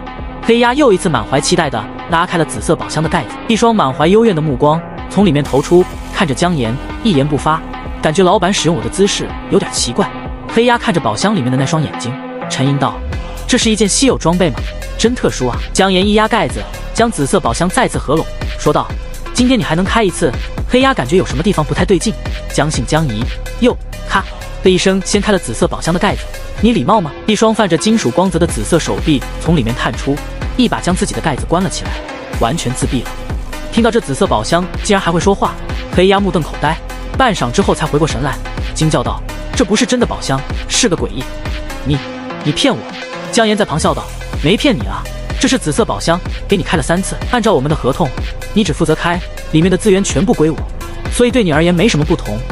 你享受的只是开宝箱的那个过程，不是吗？”黑鸭陷入了长长久久的沉默之中，他感觉姜岩占领了智商的高地，在玩弄没读过什么书的自己。但仔细想想，似乎他说的还有2分道理。就算这紫色宝箱是真的，里面开出什么来也和黑鸭没关系，所以它是真的假的无足轻重，只要翻盖子的手感是真的就可以了。这个逻辑对诡异而言十分新鲜，猛烈冲击着黑鸭的思维，但对姜岩而言，这逻辑太熟悉了，这不就和用飞机杯、硅胶娃娃满足自己无边性幻想的小树宅男一模一样吗？我知道它是假的，但我假装它是真的。思考了很久，黑鸭勉强接受了这个现实，转而问道：“那剩下的10个宝箱呢？不会也是假的吧？”姜岩笑道：“剩下的10个品质不限，都是真的。晚上回去的时候给你开。”刚刚回来的路上，姜岩已经给安保胜打过了电话，要求他把挖宝天赋挖出来的宝箱都留着，晚上自己回去的时候替他开启，里面的东西分文不取。虽然这个要求有点奇怪，但安保胜没问什么，痛快答应了。不过这并不是姜岩的全部计划。黑鸭这个诡异如此热衷于开宝箱，不派他出去满大街扫箱子，简直是对不起他这个怪癖。他简直就是能预报宝箱刷新位置的紫色宝箱最好的搭档。自从被姜岩的滔天魅力折服，决定跟随姜岩之后，紫色宝箱时不时就会为姜岩播报即将刷新的宝箱位置。不过姜岩手头一直有事情忙，而且专门跑出去找个蓝色、绿色甚至品质更低的白色宝箱开，对能印钞的姜岩而言，完全就是负收益。现在有了黑鸭，古玩街也渐渐走上了正轨。姜岩计划组建一支宝箱探索小队，跟着紫色宝箱的指引，在南都区域中收集宝箱。至于人手，肯定是从鼎盛集团里薅。姜岩只需要派出黑鸭，尽可能保护他们的安全。这样一来，黑鸭可以爽开宝箱，鼎盛集团可以获得宝箱中的普通资源，而姜岩能获得宝箱中的隐藏资源。一举3得。安保胜亲手组建出来的10人探索小队，很快就抵达了古玩街。姜岩亲自叮嘱了一些注意事项，就让黑鸭藏匿于一个人的影子之中，跟随他们一同行动。姜岩一点都不担心黑鸭的安全。虽然这头诡异名义上是个脆皮法师，但他实际上的死亡难度极高。至于探索小队中的其他人类，死亡几率是存在的，毕竟偌大一个南都，谁也不知道藏匿着什么强大的诡异。姜岩专门叮嘱过安保胜，不要将真正的心腹放在探索小队里。目送探索小队离开古玩街，姜岩转身正准备回到自己的店面，一个惊恐慌张的声音从远处街角传来：“救命啊！快救救我！有诡异在追杀我！救我！我身上有隐藏光环技能，别让他杀了我！”听到呼救，古玩街中的人齐齐涌向街口看热闹，但半步都不愿意踏出古玩街的范围。这人距离古玩街还有数百米，可在他背后，那不断追击的诡异只有10米之遥。那诡异是个人形，身高3米，肤色青灰，浑身肌肉虬结，头上有一个锈迹斑斑的铁桶罩住，手中提着一把满是血迹的大砍刀，每一步走出地面都会颤抖一下，十分凶狂。姜岩扫了一眼，就知道这人被杀死之前肯定逃不进来。他已经力竭了，气喘如牛，汗出如浆，嘴角还有白沫子不断往外喷溅，浑身上下的力气都已经被榨干，只剩下求生的欲望驱使他继续前进。而后面的砍刀诡异明显是个力量路线的，速度并不快，耐力却远超普通人类。姜岩淡淡说道：“开枪杀了那诡异，如果不管这男人，诡异杀了他，肯定会继续杀向古玩街，索性直接打死诡异，还能看看男人手里所谓的隐藏光环是什么东西。”姜岩身上的4个光环技能都已经10级，如果有合适的第5光环，对姜岩而言是不小的提升。安小心应了一声，端起雷霆巴雷特。看到这把枪的瞬间，古玩街的人们齐齐后退，双手捂住了耳朵。这把枪的威势之恐怖，哪怕只是听到枪鸣，都有一种震耳欲聋的痛感。轰！枪口电光炸响，银质子弹撕裂空气，瞬间洞穿了那砍刀诡异头上的铁桶。暴击6158，玩家安小心击杀诡异，贡献度100，冥币加9124。装备：燃血砍刀。武器：装备：杀戮吊坠。饰品：物品：凝固的未知血液。砍刀诡异身体一顿，如同木桩一般，仰面跌倒在地，溅起一片尘埃。那男人被枪声吓了个哆嗦，看到诡异暴毙之后狂喜，跌跌撞撞向古玩街跑去。谢谢，太感谢您了，好人一生平安。姜岩淡淡笑道。这里是安全区，逃到这里你就安全了。不论多强的诡异，都无法接近古玩街。另外，我对光环很有兴趣，希望看看你手中的隐藏光环。江岩依稀还记得，这个男人是第一批进入古玩街的人之一。不过这个男人显然不是懦弱的类型，并未一直瑟缩在安全区中，反而以古玩街为核心，在周围不断探索更多的资源。这是非常明智的决策。无论在什么环境中，资源永远是生存的最核心要素。这些缩在古玩街里不敢出去的人，正在每时每刻丧失变强的资本。一天两天也许看不出什么区别，但时间一长，就彻底失去了竞争力，成为了新秩序中的最底层，再难以翻身。对这种慢性死亡的节奏，江岩可太熟悉了。上辈子的他就是这样一步步落后的。第一次诡异降临的生存难度还不是太大，如果无法快速积累资源，以后获得资源的机会就越发渺茫。一旦落入此等懦弱陷阱之中，死亡就只是时间问题。这个男人虽然遇到了危险，差点死掉，但是他赌赢了。听到江岩的话，男人掏出来一个光环技能卷轴，被动技能庇护光环，等级1，增加周围5米有方单位时护甲和生命值，售价500冥币。看到这个庇护光环，江岩眼中光芒一闪，断然说道：“不要了，你开个价吧。这是一个隐藏的光环技能，商城之中并没有出售。后面虽然有500冥币的标价，但只是提供了升级价格的标准。这个光环的效果很强，但对普通人类玩家而言，强度有限。因为光环类被动技能的特性更多趋向于团队增益，在前期生存压力巨大的情况下，绝大多数玩家都会选择单体增益更加显著的单体技能。也就江岩这种不能主动攻击的印钞机，会选择一身光环技能的奇葩技能组合了。而且对于江岩而言，增加有方单位生命值的庇护光环有别样的意义。有方诡异生命更高，印的钱自然也就更多了。这个光环，江岩势在必得。男人犹豫了一会儿，说道：“我也不知道能卖多少，本来想卖3000试试的，但你救了我的命，我2000卖给你，可以吗？”江岩笑了一下，掏出了5000冥币，递给男人，说道：“我出5000，保护你不是情分，是安全区的规则。”男人面色狂喜，接过了江岩手里的冥币，连声道谢。以现在的玩家经济生态，庇护光环如果放在古玩街的地摊上卖，超过1500冥币都很难。江岩给出的5000冥币已经足够有诚意了，这么多冥币在手，此人堪称梦幻开局。当然，和江岩的变态开局还是有相当的差距。拿到这个光环卷轴，江岩先花费10万冥币，从商城里买了一个技能栏拓展宝石，开了自己的第5个技能槽，这才成功将庇护光环纳入为自己的第5光环。又花了25万6千冥币，江岩才将庇护光环点到了10级。被动技能庇护光环，等级10，增加周围50米有方单位55护甲和生命值，对自己效果翻倍。哦吼吼吼吼！江岩心中暗自振奋，印钞效率加55，可惜不能拿自己印钞，否则这个光环的含金量还会更高。爽过之后，江岩无意中看到了第2枚技能栏拓展宝石的价格，竟然从原本的10万冥币变成了现在的100万冥币。好家伙，这东西本来就贵得离谱，第2个竟然还要再翻10倍，而且全是灵魂绑定状态。难怪江岩上辈子只听说过有5个技能的玩家，从未听说过6个技能的存在。不过对江岩而言，100万冥币也无足轻重，现在只能让江岩随手加一点属性罢了。江岩随手买下了第2枚宝石，将自己的技能栏变成了6个。商城中第3枚扩展宝石的价格也随之变成了1000万冥币，这个价格对江岩而言就有点昂贵了。江岩暂时选择了无视，他连自己的第6个光环点什么都还没决定好，对第7个技能栏暂时没有任何需求，先不着急补全第6光环，也许过段时间就有人像刚刚一样带着隐藏光环卷轴来古玩街贩卖了。这才是江岩真正看中这个安全区的原因。以他的变态财力，只要看上了什么东西就绝对能买到手。只要古玩街的交易规模持续提升，终有一日这里会变成江岩的聚宝盆。而所有在古玩街中寻求交易的玩家，本质上都是在给江岩一个人打工。张小虎脚步匆匆走到江岩身后，压低声音说道：“江哥，来了一伙人，他们不太对劲，我看可能是来砸场子的。”江岩微微皱眉，带我去看看。他很相信张小虎的判断，此人是安保胜的心腹，曾经帮安保胜看过很多场子，在鼎盛集团内也是独当一面的存在，眼力不俗。但当江岩看到张小虎指出的一群人之时，却是双目瞳孔一缩，脸上的神色立刻严肃了起来。这伙人一共5个，分散在古玩街的一片区域中，看似毫无关系，实则彼此距离都不太远，互相守望，很有纪律性。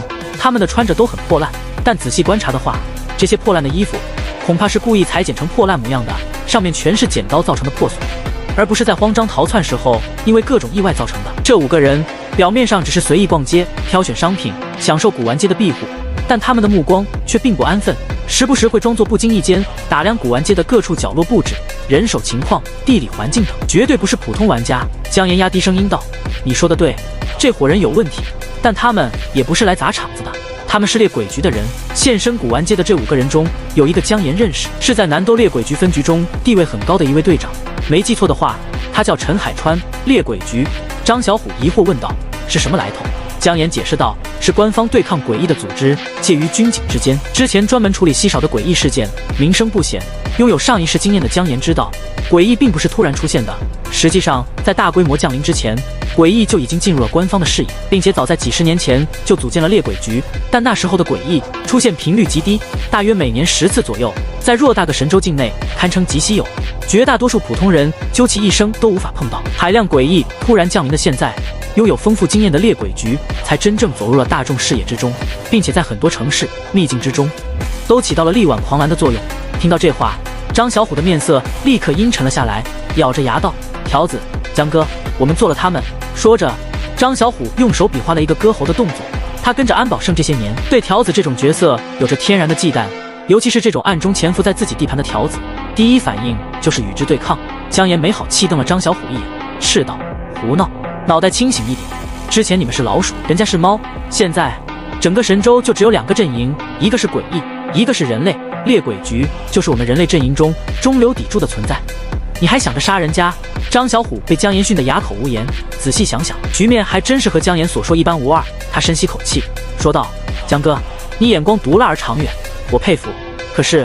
张小虎皱眉说道：“这些猎鬼局的人会眼睁睁看着我们经营古玩街吗？”姜岩笑了笑，说道：“他们应该不会阻拦的，甚至可能会和我们发展协作关系。就和我刚刚说的一样，猎鬼局的人也清楚，人类现在必须团结起来。好了，不要理会他们，愿意看就让他们多看看。”姜岩走回了自己的店里，坐在紫色宝箱上安静印钞。他估计猎鬼局的人很快就会来自己店里试探了。果然，大约20分钟后，那位名叫陈海川的猎鬼局队长就走入了姜岩的店铺之中。跨入店门的瞬间，面容坚毅的中年大胡子队长脚步便猛然一顿，他的身体骤然僵硬，双眼也紧缩如同针尖大小，仿佛看到了什么异常恐怖的东西。这小小一个房间中竟然有4头诡异的气息，万万没有想到，在一个有如此多人类聚集的安全区中，自己竟然会突然被诡异给包围。陈海川的目光飞速在姜岩屁股底下的紫色宝箱上掠过，又看了一眼坐在最后面打瞌睡的安小新。2个人形，一个宝箱，这才3头诡异，还有1头呢。陈海川浑然没有发觉，在他背后半米处，一团看不到的迷雾之中，烟魅、朱刚烈和魔狼的目光齐齐聚焦在了他的身上。陈海川心中一突，暗自惊觉道：“不行，不能再看了。眼下局面虽然奇怪，但还算可控，我未必会受到攻击。但要是让眼前的诡异察觉到我发现了他们，可能就不会让我活着离开了。”一滴冷汗顺着这位猎鬼局队长的鬓角滴落，他身体僵硬的状态只持续了1瞬间，强大的心理素质令陈海川立刻恢复了正常，假装平静的继续走了进来，目光也十分规矩，只看着半张脸笼罩在怪帽子阴影下的姜岩。但姜岩听到了他的心跳非常剧烈沉重，昭示此人内心的滔天巨浪。姜岩饶有兴趣看着陈海川，抽了一口就烟斗，平静问道：“先生有什么需要吗？”听着姜岩的声音，陈海川浑身的汗毛不受控制的根根竖了起来。第一次听诡异说话这么像人，眼前这头诡异简直和人类一般无二，这也太诡异了。他隐晦地咽了口唾沫，旋即扬起了一个爽朗的笑容，说道：“我看您这边有贷款的业务，我需要一些冥币，不知道您这边最高能贷多少？”姜岩抽了一口就烟斗，烟雾弥漫中淡淡笑道：“不超过全身所有装备价值的50%，全身装备的50%就是姜岩能通过诡异合同获得的最高抵押价值。一旦超过了这个数目，贷款者只要死了，姜岩就亏本了。”一边说着，姜岩拿出了一张诡异的合同，递给了陈海川。他仔细看过了合同的条款，眼神闪动，而后问道：“如果我有不属于系统商城的精良装备，可以作为贷款抵押物，或者直接出售给您吗？”姜岩又抽了一口就烟斗，吐出一个青色的烟圈，缓缓点头道：“可以的。”陈海川从背后摸出了一个弹夹，将里面的子弹一枚枚退了出来，弹头竟然全是银制的，一共有10枚，都不是系统商城里卖的，而是人类制作的。看样子猎鬼局早就已经掌握了银质子还能翻倍杀伤诡异的性质，背靠神州的庞大工业体系，猎鬼局自然也不需要从系统商城里购置这种消耗品。和普通人类玩家相比，天然拥有着巨大的资源优势。至于现在需要大量人口劳动的军工业，自然已经停摆，但留下的巨大库存依旧能让猎鬼局支撑很长一段时间。将10枚银质子弹拿在手中把玩了一下，姜岩颔首说道：“一枚80冥币。”姜岩说着递出了8张金灿灿的冥币。陈海川眼中闪过一抹惊喜，却不敢表露出来，竟然能换到80冥币，这太值了。系统商城出售的银质子弹是100冥币一枚，自己手里的银质子弹虽然也能造成翻倍的杀伤，可单论品质比不上商城出品，射速和射程都偏弱一些。此外还要计算对方的盈利空间。陈海川本来没抱什么希望，姜岩自然也不亏。不光安小星需要银质子弹，就连鼎盛集团的其他人也需要。我想贷款2万冥币。陈海川似乎下定了某种决心，突然开口说道。在陈海川看来，贷款2万冥币是一次巨大的冒险。一来金额太高，一旦被面前的诡异拒绝，很可能给自己招来杀身之祸；二来需要展示自己的全身装备，一旦面前的诡异从自己身上感觉到了威胁，也可能会给自己招来杀身之祸。不论怎么盘算，死亡率都很高。但作为队长，他该有自己的担当。如果这个地方当真如此凶险，他宁愿以自己的生命作为示警。接下来这条古玩街就是猎鬼局剿灭行动的重中之重。姜岩抽了一口就烟斗，饶有兴趣说道：“那就请你展示一下身上的装备吧。”陈海川一件件装备展示给姜岩，一共有7件装备，每一件售价都在6000冥币左右，总价已经超过了4万冥币。这一套装备，哪怕是放在姜岩上辈子死的时候，也堪称豪华。放在现在，诡异降临的第2天，简直是有些变态。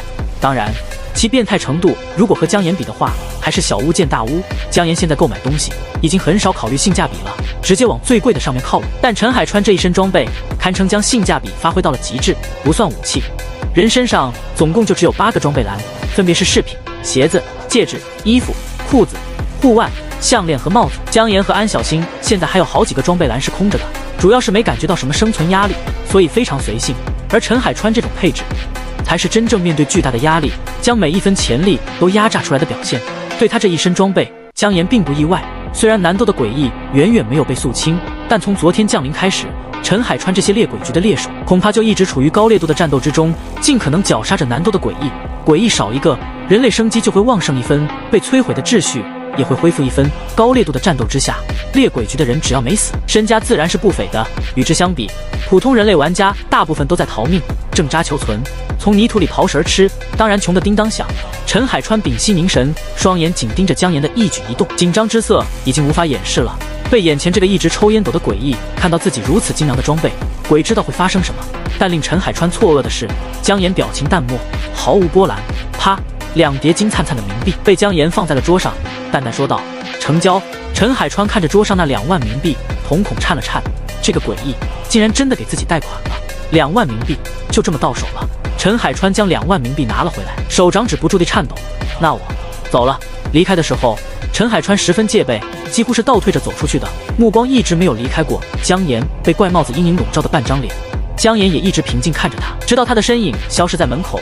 呼呼，陈海川跌坐在古玩街一个角落里，重重喘着粗气，额间挂满了大滴大滴的冷汗，手脚冰冷，浑身肌肉都在麻木之中站立。呼，他重重吞了口唾沫，满脸劫后余生。我竟然真的从那间可怕的店铺里走出来了。陈海川有些不真实的感觉，4头诡异环伺，自己竟然毫发无损。不光如此，还带走了2万冥币。这古玩街里的诡异也实在太诡异了吧。一个身材很好、面相英秀的女子十分担心地扶住陈海川的胳膊，蹲在他身旁，急忙问道：“哥，你怎么了？脸色这么差，受伤了吗？”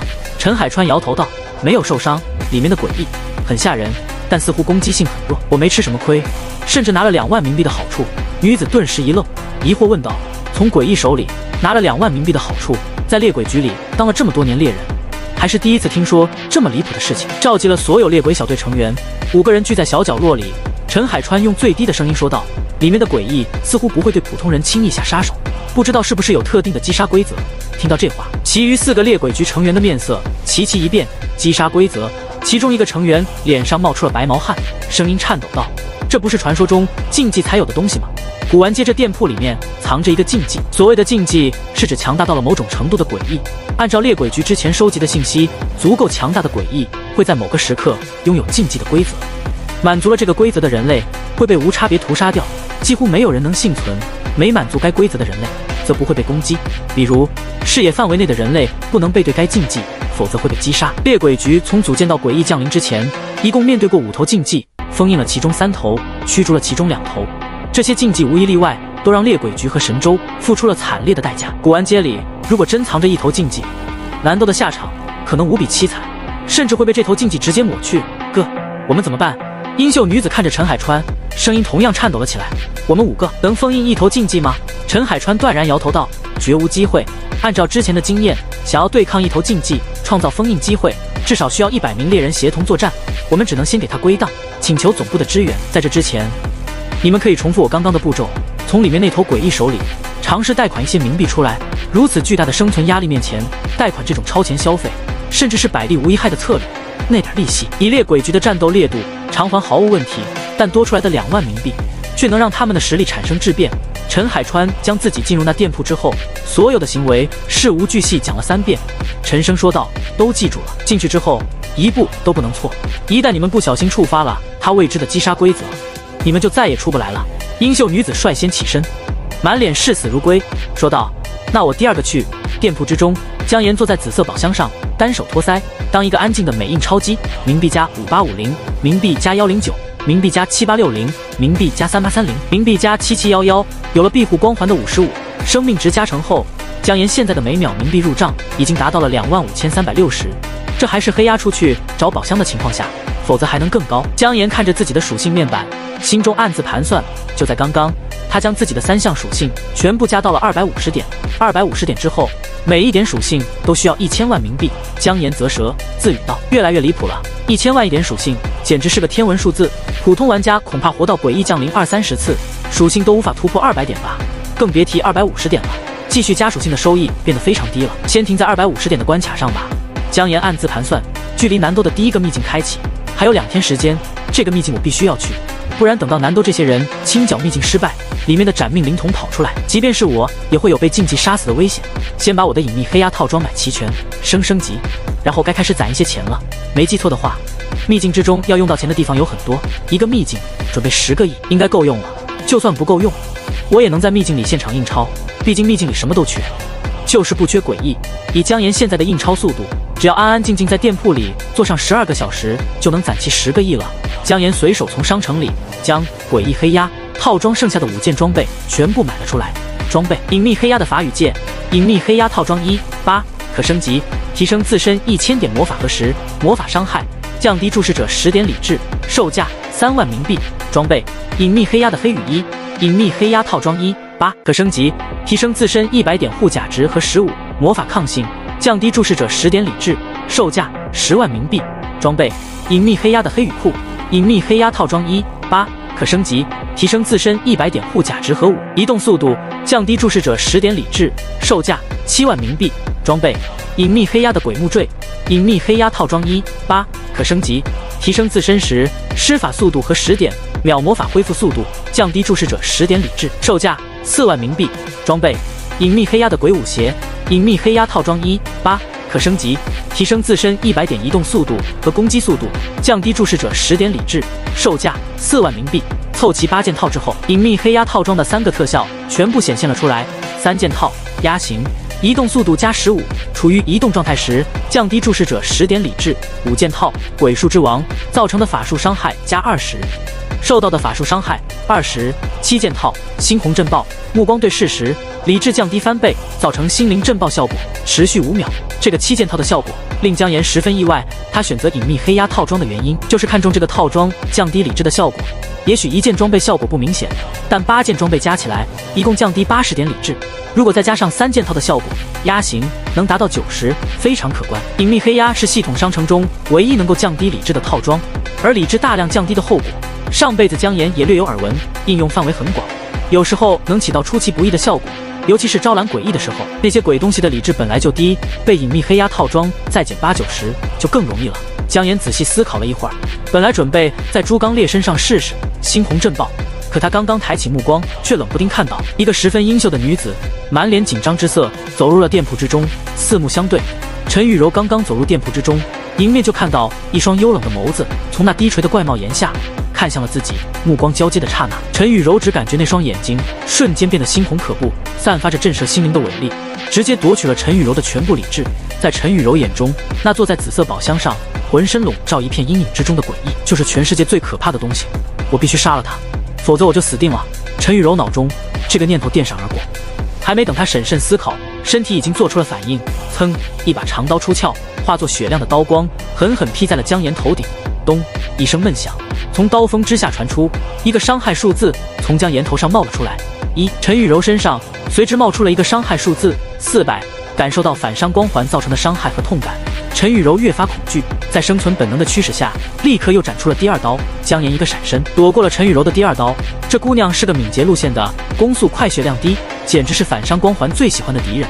猩红震爆的5秒钟时间，完全够这姑娘死在江岩身上3、4次的。这可是自己的客户，签贷款合同之前不能死，尤其是不能死在自己店里，不然以后谁还敢来？江岩连连闪过陈雨柔的攻击，5秒之后，猩红震爆的效果终于结束。陈雨柔拄着刀半跪在地，大口喘息，眼中满是恐惧，整个人都筛糠一般颤抖着。我刚刚干了些什么？我追着一头竞技狂砍了好几刀，这下死定了！就在陈雨柔浑身冷汗，眼前已经开始闪过自己太奶背影的时候，江岩平静的声音传入了她的耳中：“小姐，需要什么业务吗？”陈雨柔身躯颤抖，不可置信的抬头，发现那头浑身笼罩在阴影之中的竞技，竟然又一次坐回了紫色宝箱上，低垂的怪帽子遮住了江岩的目光，就烟斗中腾起袅袅青烟，越发给他增加了2分神秘感。理智在注视间开始降低，陈雨柔阴唇微张，满脸呆滞，不可置信的呢？难道不会吧？这都没有触发他的击杀规则。江岩余光看到这姑娘跪在地上发呆，微微皱眉，追问道：“小姐，你还好吗？”听到他低沉的声音，陈雨柔打了个哆嗦，尿都差点下出来2滴。这个竞技说话真的很像人。我来贷款。陈雨柔哆哆嗦嗦拄着刀站了起来，开始严格遵循陈海川指导的步骤。他还不想死，虽然刚刚情况非常失控，但既然还没有触发这个竞技的击杀规则，那一切还有挽回的可能。江岩颔首递出了一张诡异的合同，开始走贷款流程。短短几分钟，2万冥币就被江岩放到了陈雨柔手中。但对陈雨柔而言，每一秒都是一种煎熬，每一秒都是生与死的天堑。冷汗浸透了她身上的衣衫，一滴晶莹顺着她的鼻头落下。陈雨柔小心翼翼接住了这滴冷汗，生怕滴水声会满足面前这竞技的击杀规则。拿到冥币，陈雨柔颤声说道：“谢谢。”她1秒钟都不敢多待，学着陈海川的姿势倒退出了店铺，从始至终没有将自己的背影暴露给江岩，退出几米距离。陈雨柔再也支撑不住，一屁股坐倒在了熙熙攘攘的古玩街上，引起了不少人好奇的目光。等候在一旁的陈海川七手八脚将陈雨柔拖到了角落里，紧张问道：“怎么样了？拿到贷款了吗？”陈雨柔重重吞了口唾沫，笑得比哭都难看。拿到了，也是2万。不光这样，我还砍了他一刀。听到这话，陈海川等人齐齐一呆。什么？陈海川失声惊呼：“你砍了那个竞技一刀？你为什么要这么做？”陈海川目眦欲裂，感觉自己快疯了。一向聪明的妹妹，怎么会在一头恐怖竞技的面前做出如此离谱的行为？贸然攻击一头竞技产生的后果，很可能是整个南都都承受不起的。陈雨柔打着哆嗦说道：“我不是故意的。”我和他四目相对，然后就感觉自己的身体不受控制了，就好像我必须杀了他才能活下来，然后我就抽刀砍了他一下。听陈雨柔将店铺中的事情细细讲述一遍，陈海川和其余猎人都感觉一阵阵寒意袭上心头，心跳都仿佛被冻结了。一刀砍在那竞技头上，只掉了1滴血，然后反伤了陈雨柔400。要知道，陈雨柔现在也就800多点生命值，只够砍3刀，他自己就会被反伤致死。一个猎人低声呢喃道：“这也太恐怖了。”旁边另一人讷讷道：“竞技，这绝对是竞技，普通的诡异，根本不可能有这种表现。”陈海川擦了一把额间的冷汗，难以置信问道：“你直接攻击了他，都没有触发那竞技的击杀规则吗？”陈雨柔笑得比哭都难看，摇头说道：“没有，那东西就一直坐在他的紫色宝箱上，除了一开始就没拿正眼看过我，就好像我在他眼中是一只微不足道的蝼蚁。而且他和你描述的有点不太一样，整个人都笼罩在一层浅淡的黑色雾气之中，看不真切，似乎根本不存在那种似真似幻的感觉，真的太恐怖了。”这几个猎人哪里会意识到，陈海川离开之后，江岩把自己的隐秘黑压套装补齐了，8件套自然会带来不一样的观感。听到这话，陈海川沉默了很长时间。难道说古玩街的这个竞技还在不断成长进化？他进化的养料该不会是我们从他手里借走的冥币吧？或者是他接触过的活人数量？因为这个原因，他才没有对古玩街的这些人下杀手。各种惊悚的猜测在陈海川脑中盘旋不休。队长，我们还进去借钱吗？一个猎人颤颤巍巍问道。陈海川咬了咬牙说道：“去，我们2个都没事，你们进去借钱也不会有事的。就算他是依靠我们借钱来成长的竞技，我们也只能饮鸩止渴了。南斗的清剿压力实在是太大了，这2万冥币对我们的助力不可忽视。”陈雨柔也冷静了下来，点头说道：“对，哪怕我们都不去借钱，这古玩街这么多人，总会去借钱的，索性我们也借，先保证自己的存活。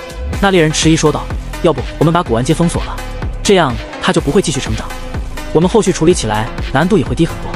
陈海川恨铁不成钢，一巴掌拍在了这个猎人的头上，低声怒骂道：你想死是吗？里面那禁忌只是没杀人，不代表他不会杀人，他营造起一个安全区，定然所图甚大，我们给他封锁了，他不出来打死我们真就见鬼了。快进去借钱，然后我们离开这里，继续清剿工作，等到总局支援的猎人大队抵达，再说怎么处理这头禁忌。记住了，这次不可直视禁忌。剩下的3个猎人也依次进入了姜岩的店铺，走了一遍贷款流程。他们3个全程盯着姜岩的脚尖，根本不敢抬头看他一眼，严格遵循着姜岩。轮到最后一个猎人，他刚刚伸出双手，颤颤巍巍从姜岩手中接过冥币，低垂的双目忽然之间看到姜岩屁股下坐着的紫色宝箱表面，忽然浮现了一张鬼脸。那鬼脸直勾勾盯着这个猎人，而后咧嘴对他笑了一下，还伸出了紫红色的尖利舌头，十分贪婪地舔舐了一下嘴唇。妈呀！猎人吓得魂飞魄散，亡魂大冒，下意识扭头狂奔，跑出店铺大门，被外面阳光一照，这猎人才回过神来，旋即如坠冰窟。糟了，我在禁忌面前露背了，还快速奔跑了，完了完了，肯定触发击杀规则了。这猎人僵在原地，仿若石雕，一动不动。别过来！他瞳孔紧缩如针尖，对周围聚集的陈海川4人颤声说道：我可能死了，把抚恤金给我妈，照顾好她。猎人眼中绝望的泪水夺眶而出，1秒钟过去了，10秒钟过去了，无事发生。陈海川叼着根烟，满脸纳闷，自语道：这个禁忌的击杀规则到底是什么？背对、奔跑都是很常见的禁忌击杀规则，这都能不触发击杀，是陈海川万万没有想到的。古玩街里的这个禁忌多少有点古怪了。陈海川沉吟片刻，说道：雨柔，你留下观察这个店铺，其他人和我回去给这个禁忌归档，禁忌编号006，名称鬼嚎，击杀规则未知。外表端坐于紫色宝箱之上的年轻男子，浑身笼罩诡异的黑烟，面容难以辨别，拟人程度极高。注意，不可与之对视，身旁诡异环伺，拥有大量冥币，喜欢做生意，攻击欲望弱。这个禁忌档案并不长，但当陈海川将之上传到猎鬼局内网的时候，只过了短短3秒钟，就有一个电话打了过来。海川，和我仔细说说你刚刚上传的这个禁忌006。是，局长。陈海川点了点头，将自己在古玩街中的所见所闻事无巨细全部讲了一遍。猎鬼局局长沉默了几秒钟，深深吸了口气，说道：前往支援山城、赤城、新城的猎人会直接转向驰援南兜，共计76人，配合南兜猎鬼分局存活的27人，协同作战，由你指挥。封印禁忌006，请准备好黄金棺，做好接应。嘟嘟嘟！陈海川精神一振，支援来的比自己想象中更快，旋即他心中又有些沉重。山城、赤城和新城这3座城的猎鬼分局已经被打残了，总局才会派出这么多猎人驰援过去。现在因为南都的禁忌006，这3座城的支援都转向来了南都。3座城中苦苦挣扎的普通人，生机越发渺茫了，必须成功封印006，而且不能有太大的折损，否则南都周围的诡异清剿工作将会陷入巨大的困境。我们先去提取一个黄金棺。陈海川带着自己队里的3个猎人下了猎鬼分局地下3层，在一个巨大的仓库中打开了一个木质板箱，板箱内是一个巨大的棺材，通体灿金色，被仓库中的灯光一照，闪烁出炫目的光芒。3个猎人在陈海川背后瞪圆了双眼，惊讶问道：队长，这黄金棺真是纯金的吗？陈海川点头说道：外表都是纯金，而且很厚，里面有一层合金板，确保其整体强度。这一个棺材造价近100亿通用货币。3个猎人齐齐倒吸一口冷气。突然降临的诡异导致冥币已经基本替代了原本的通用货币，但100亿的通用货币依旧是一个天文数字，封印禁忌的成本也太大了。陈海川缓缓点头道：黄金是目前我们唯一发现能够困锁诡异的物质，禁忌也是诡异的一种，能够被黄金棺完美封印，也唯有禁忌才值得我们动用如此昂贵的黄金棺来封印。为了封印禁忌，我们需要围绕这个黄金棺打造一系列机关陷阱，然后将禁忌引入其中，就能成功。其中一个猎人忍不住问道：队长，我们之前发现的5个禁忌也都是古玩街那样绝无击杀可能吗？现在诡异降临，有玩家面板呈现数据，陈雨柔还亲手砍了古玩街那禁忌一刀，结果十分清晰。别说100个猎人，就算是1000个猎人围攻那禁忌，结局都只有一个，全部死于反伤之下，无法力敌，就只能封印。曾经亲自参与过2次禁忌封印任务的陈海川听到这个问题，沉默了片刻，眼神变得十分悠远，叹息说道：记载中的第1次禁忌事件，猎鬼局还没有经验，折损了近1000名猎人，却没能伤到禁忌半分。之后的几次竞技事件的记录，也一次次佐证了这个事实：竞技似乎无法被杀死，只能封印。但陈海川深深吸了口香烟，翻云吐雾中说道：“谁知道呢？也许只是因为我们手中的刀还不够锋利。”江岩托腮坐在紫色宝箱上，印钞印得昏昏欲睡。10个小时过去了，夜色已经笼罩了古玩街，期间有很多人来找江岩贷款，虽然每一笔都不多，但基数越来越庞大，累计借出去的钱足有50万之巨。这个数字现在对江岩而言已经算不上什么了。他的目光时不时在自己的玩家面板上扫过。玩家江岩，属性力量250，敏捷250，智力250，普通人平均值为5，冥币99186370，9亿9000多万。算了，懒得印了，下班回家吧。江岩打了个哈欠，让安小新出去收拾一下汽车，自己则给店铺挂上了打样的牌子。肩膀上的黑鸭精神一振，别忘了你承诺我的10个宝箱。江岩点头道：“放心，肯定让你开够数。”黑鸭已经回来有一段时间了，夜色之中的诡异会更强，所以鼎盛集团的宝箱探索队伍并不准备在晚上行动。这1日的宝箱探索行动，在紫色宝箱的远程情报支援和黑鸭的强力诅咒输出之下，异常顺利。一共拿到了3个蓝色宝箱，7个绿色宝箱，里面开出来的无用资源都丢到了古玩街摊位上贩卖，收益都归了鼎盛集团。只可惜探索宝箱过程中，黑鸭击杀的诡异并不提供奖励，平白少了一小笔收入。江岩正准备走，迎面忽然进来了一个衣衫褴褛的女子身影。打样了，明天再来吧。江岩没有看她，随口说道。那女人开口道：“江岩，我不是来贷款的，想和你聊聊。”听到这个声音，江岩目光微微抬起了一些，余光扫过她的脸，认出是自己白天就回来的5个女同学之一，名叫李妍希。江岩微微点头，说道：“有什么事吗？”李妍希转身关了店铺大门，小步向江岩靠近了过来，声音嗫嚅道：“我想做你的女人。”话音未落，李妍希直接钻进了江岩怀中，一双纤细的胳膊用力搂住了江岩雄壮的腰肢，似乎想要直接把自己揉进江岩胸膛之中。江岩没想到会有如此热情的投怀送抱，愣了几秒钟，才皱着眉头将李妍希推开。李妍希，你知不知道自己在说什么？我对你没兴趣。这个女生在江岩班里以泼辣出名，和很多男生有过暧昧绯闻，连王虎城也和她勾搭过一段时间，后来被她甩了，换了班里一个富二代。李妍希的身段样貌都很不错，打扮的成熟妩媚，只不过比起安小新这种天生丽质还是差远了。被江岩推开，李妍希可怜楚楚道：“我知道你和安小新在一起，我也不需要你给我名分，我只是想要你保护我。你没看到古玩街里那些单身男人都是用什么眼神看我的？赤裸裸的，像饿狼一样。半日时间，已经有10几个男人过来找我搭讪了。”李妍希渲然欲泣：“江岩，我真的很怕，我能满足你的一切要求。安小新不愿意和你玩的，我都能和你玩；他愿意和你玩的，我绝对比他玩的更好。要了我吧，我什么都听你的。”李妍希楚楚可怜说罢，抹了一把眼泪，又向江岩的怀中钻了过去。江岩闪身避过，没好气道：“不用，请你自重。”李妍希转过身来，却看到江岩已经不知所踪。混蛋！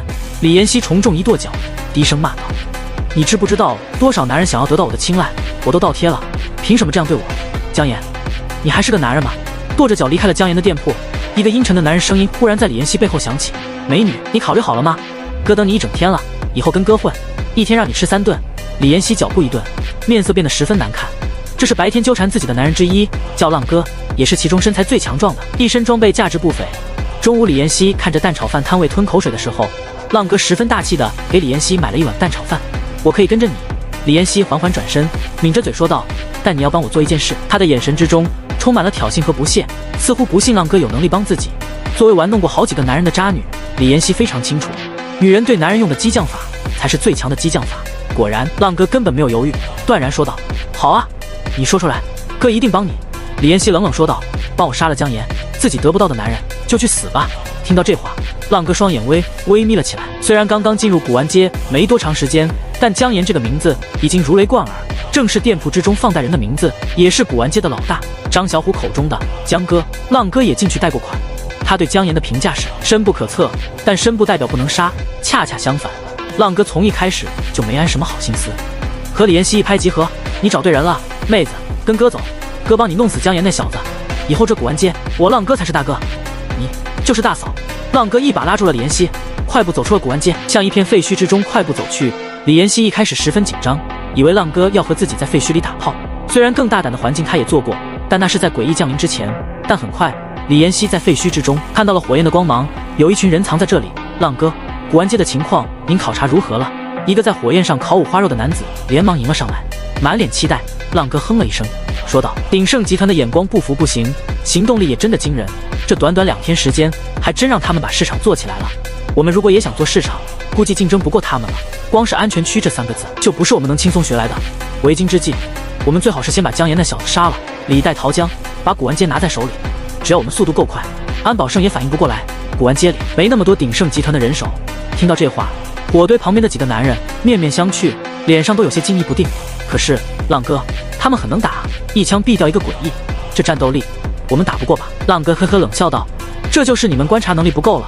从始至终出手的就只有那个女孩，她的枪的确很恐怖，但据我调查，那女孩名为安小星，是安保胜的亲生女儿，恐怕半个鼎盛集团的资源都给了安小星，她才能这么强的。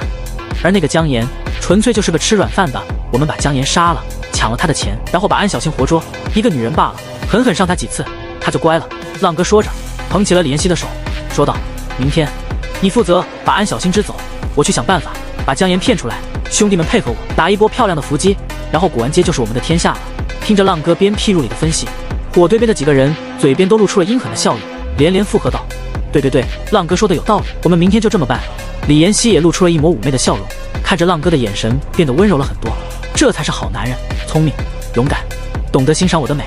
他用小指尖在浪哥掌心之中轻轻挠了2下。浪哥看着李妍希那仿佛能滴出水来的美眸，心中色欲大起，拉起李妍希就向旁边还基本保持着完好的一间房子走去。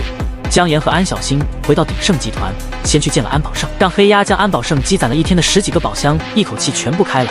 黑鸭嘶哑的舒爽呻吟，伴随着宝箱盖子清脆的咔嚓声，在鼎盛大厦之中回荡不休，令人毛骨悚然。江岩则和安保胜坐在一旁，交换着今日的进展。听江岩陈述过古玩街渐渐稳定下来的局面之后，安保胜深深看了江岩一眼，点头称赞道：“好小子，小心没有看错你，你的能力之强，的确出乎我的预料。安叔今天遇上了一个麻烦，你可以帮帮安叔吗？”听着安保胜恳切的请求，江岩坐直了身体，颔首道：“安叔，你说。”安保胜长叹一声：“这世道乱了，粮食的重要性是首屈一指的。现在还能从废墟中翻找到很多食物，所以很多人暂时没有意识到，再过一段时间，饥荒就会出现了。”江岩面色一肃，缓缓点头。上辈子安保胜描述的情况真实发生过。安定的世道里，很多人对超市货架上琳琅满目的各种食物缺乏基本的认知，几十块钱就能随便吃撑，谁又在乎那些肉蛋奶是怎么来的？但随着农业系统瘫痪，食物已经无法正常供应了。系统商城里，冥币能买到很多东西，却买不到吃的。江岩记得，大约就在半个月后，人们能够从废墟之中找到的粮食越来越少了，而食物的价格也水涨船高，甚至一度出现了饿死人的情况。鼎盛集团是当时为数不多能吃饱的地方，许多人就为了一口饱饭加入了鼎盛会，成为了安叔的忠诚手下。饥饿的情况一直到第2次诡异奖励之后，才在官方的帮助下渐渐缓和。安保胜能提前预判这些情况，并且做出针对性的布局，的确堪称眼光长远。他继续说道：“今天我派出清理一处粮仓的20个人手，全部被诡异杀死了，连一具像样的球员都没能从里面传出来。我想里面可能藏着一头很强的诡异，安叔应该不是对手，也不想折损更多的兄弟。我可以将那粮仓的清剿工作交给你吗？”江岩缓缓点头，说道：“可以，告诉我地点，我明天一早过去看看。粮食的问题的确非常重要，如果鼎盛集团解决不了粮仓里的诡异，到时候江岩和安小星说不定也要饿肚子。”红枫山粮仓，安保胜叮嘱说道：“要小心，一切以自身安全为重，我可不希望拿你和小新的命换那粮仓里的东西。”听到红枫山粮仓，江岩眼中闪过一抹惊讶，竟然是那里。上辈子直到江岩死的时候，红枫山粮仓都是猎鬼局标注的禁区，不可踏足。据说里面的诡异十分恐怖，虽然还没到禁忌的程度，但已经不是正常人类能够匹敌的存在。猎鬼局针对红枫山粮仓里的诡异，前后开展过3次行动，全部都以失败告终，死了30多个猎人，堪称损失惨重。所幸里面就只是粮食多，距离南都50多公里，那诡异也从不出来活动。猎鬼局最后直接标注了一个禁区，再也没进入过红枫山粮仓。江岩听说红枫山粮仓里的诡异似乎是在吃里面的粮食成长，随着时间的推移会越来越强，这种成长方式和其他诡异必须杀人才能变强的路子大相径庭。猎鬼局一封了之，实乃无奈之举。大家都知道里面可能正在酝酿着一头恐怖的禁忌，当那东西有朝一日跑出来的时候，可能会给所有人一个目眦欲裂的惊吓，但没有能力清剿，只能冷处理。鼎盛集团上辈子自然也没能拿到红枫山粮仓里的粮食，不过姜岩不介意这辈子帮鼎盛集团拿到，一来他这个印钞机也要干饭，二来竞技这种东西，姜岩还是有些害怕的。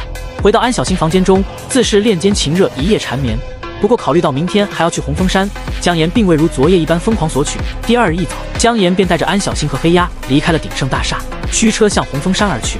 为了保护古玩街的安全，姜岩昨夜只带了黑鸭回来，其余诡异全部留在了古玩街周围。通往红枫山的公路渐渐通畅，随着人口密度下降，碰到诡异的几率也变得更低。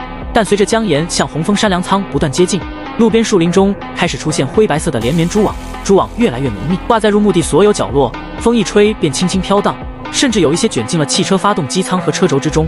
安小新下意识往姜岩身上靠了过去，声音颤抖道：“不要是蜘蛛形状的诡异啊，我好怕蜘蛛啊！”